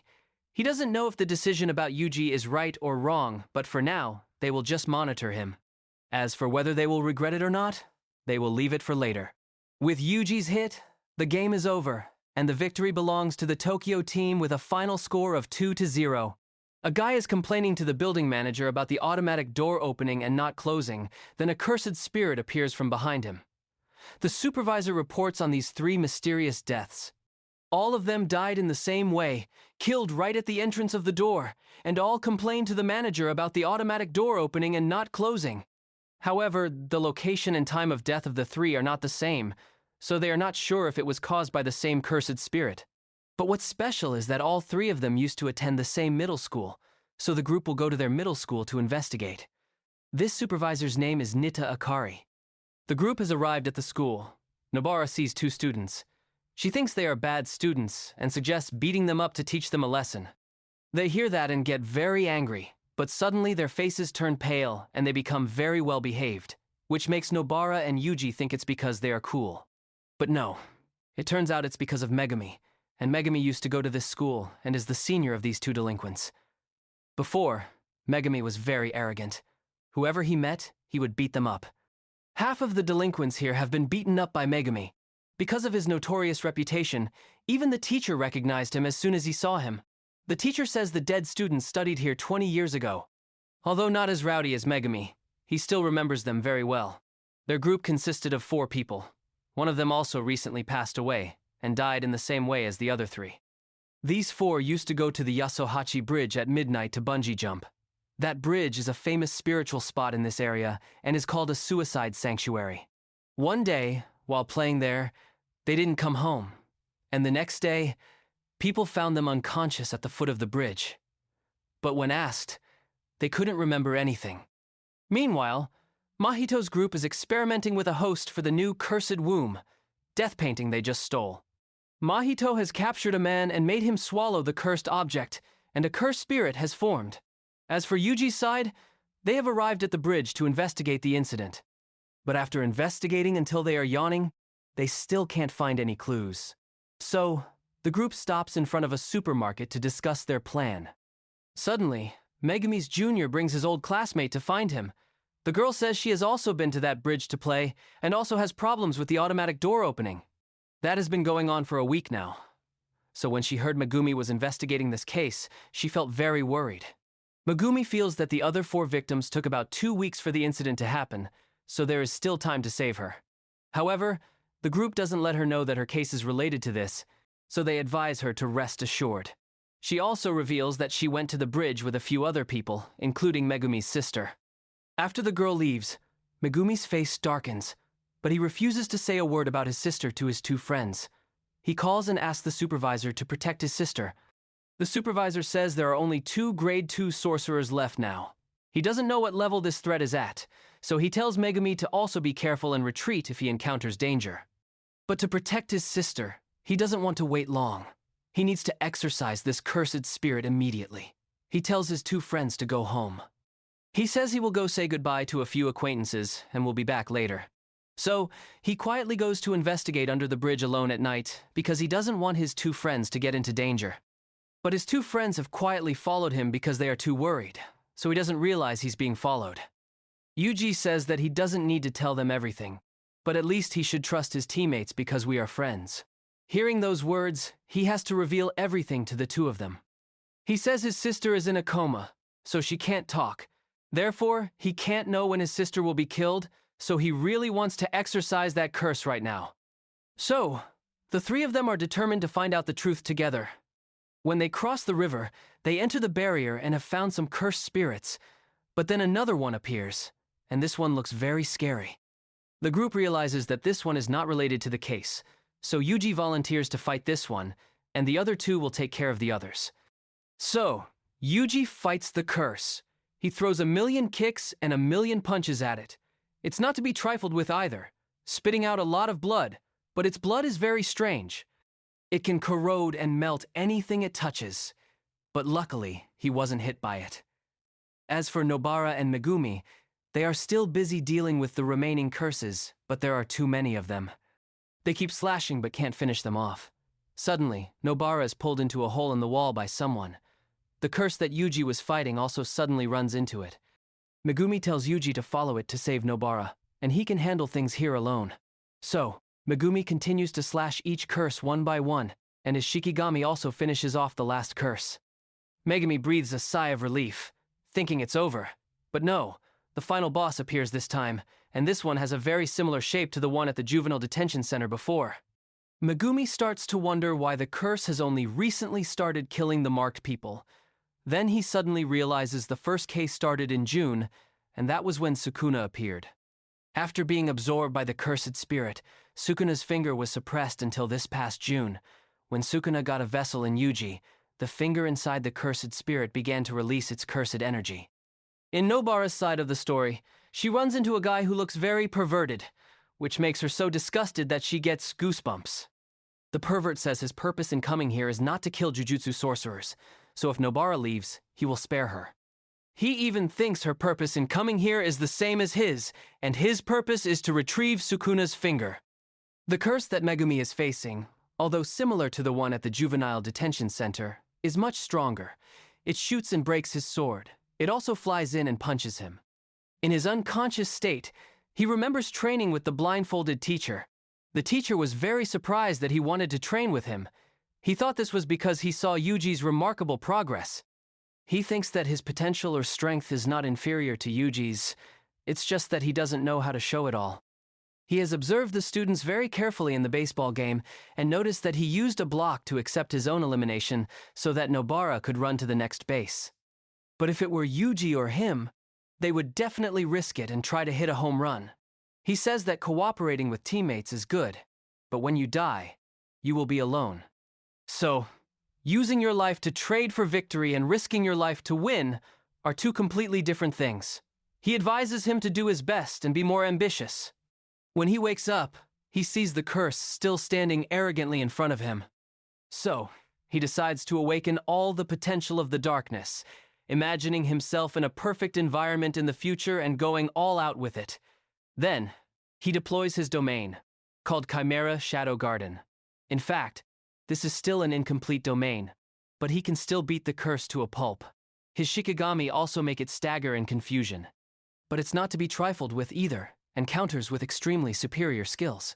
It thought it had won, but it was pierced through by Megumi's Shikigami.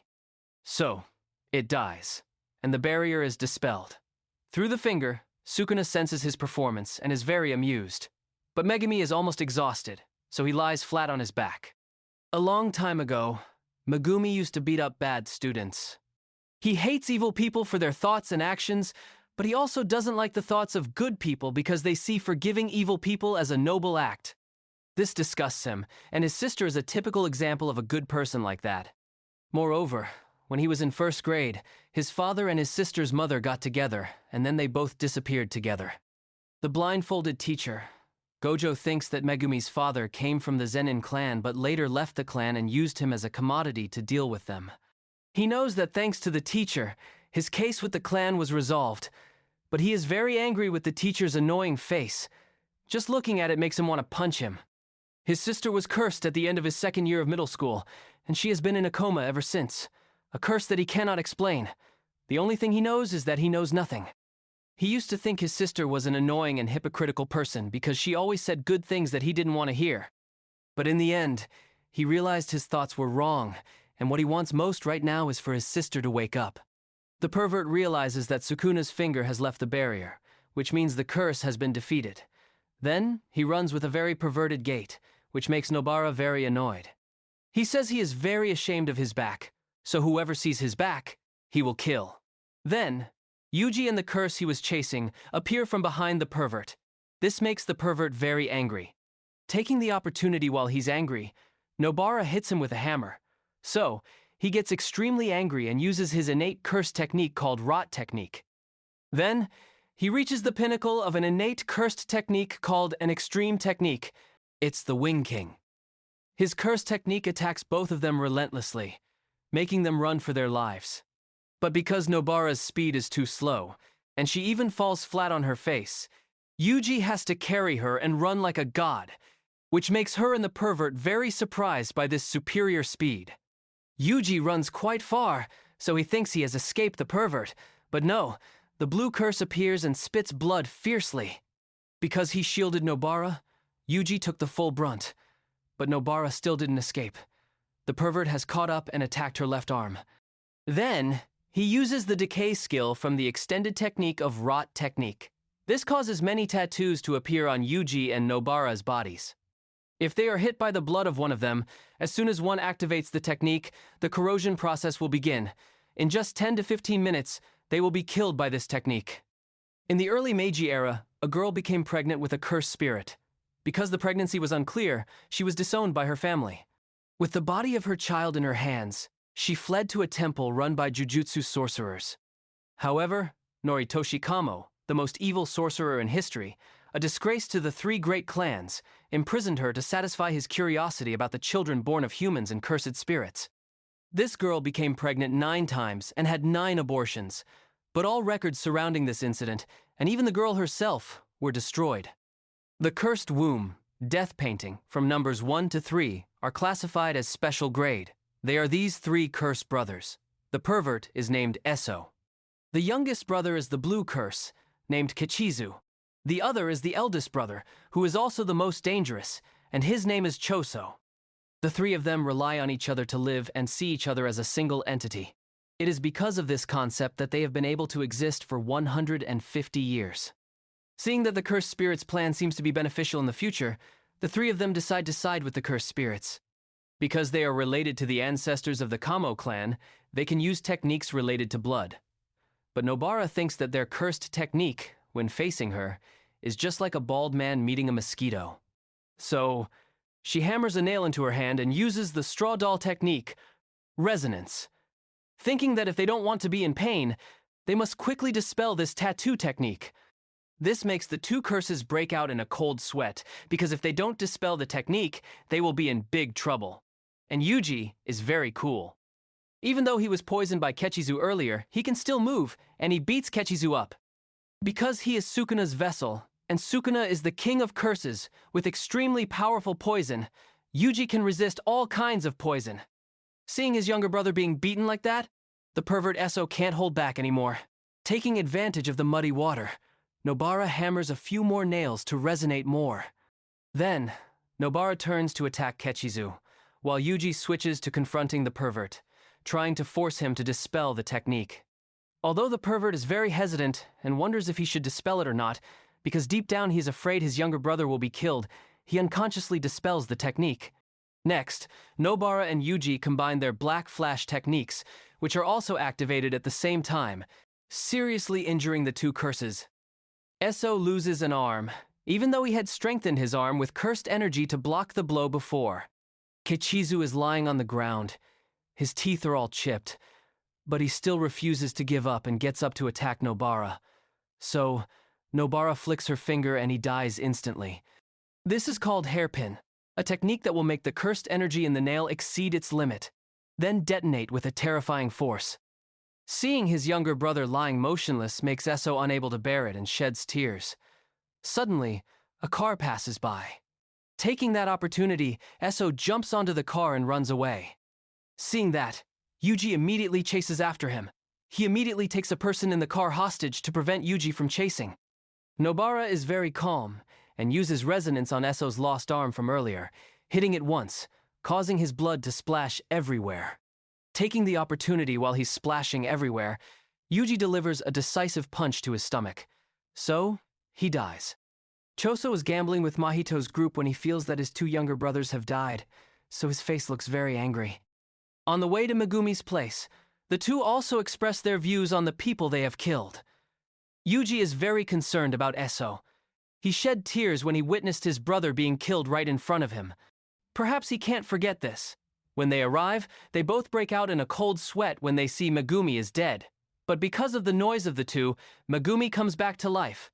Megumi sees that Yuji is the healthiest one in the group, so he gives Sukuna's finger to Yuji to keep and tells him absolutely not to eat it because they still don't know how many fingers Yuji can swallow. But Sukuna is a very opportunistic guy. He immediately swallows the finger when Yuji is about to take it, which leaves the two dumbfounded. A few days after the incident, the blindfolded teacher is talking on the phone with Yudahime. He is very proud and boasts that his students can defeat a special grade cursed object. Then, the two talk about some drinking party that's coming up. He is also worried about the mole but doesn't want to think that it's one of the students. Then, he transfers money to Mei and relies on her because she is a person who loves money very much. So when she gets 10 million from him, she stands there laughing heartily.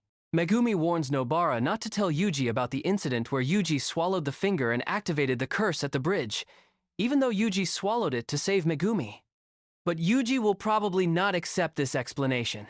As for Yuji, he warns Sukuna not to tell Megumi about the incident where he swallowed the finger and caused many people to die. Todo and Mei recommend Fushiguro Megumi, Panda, Kugisaki Nobara, Zenin Maki, and Itadori Yuji. All 5 of them become grade 1 sorcerers.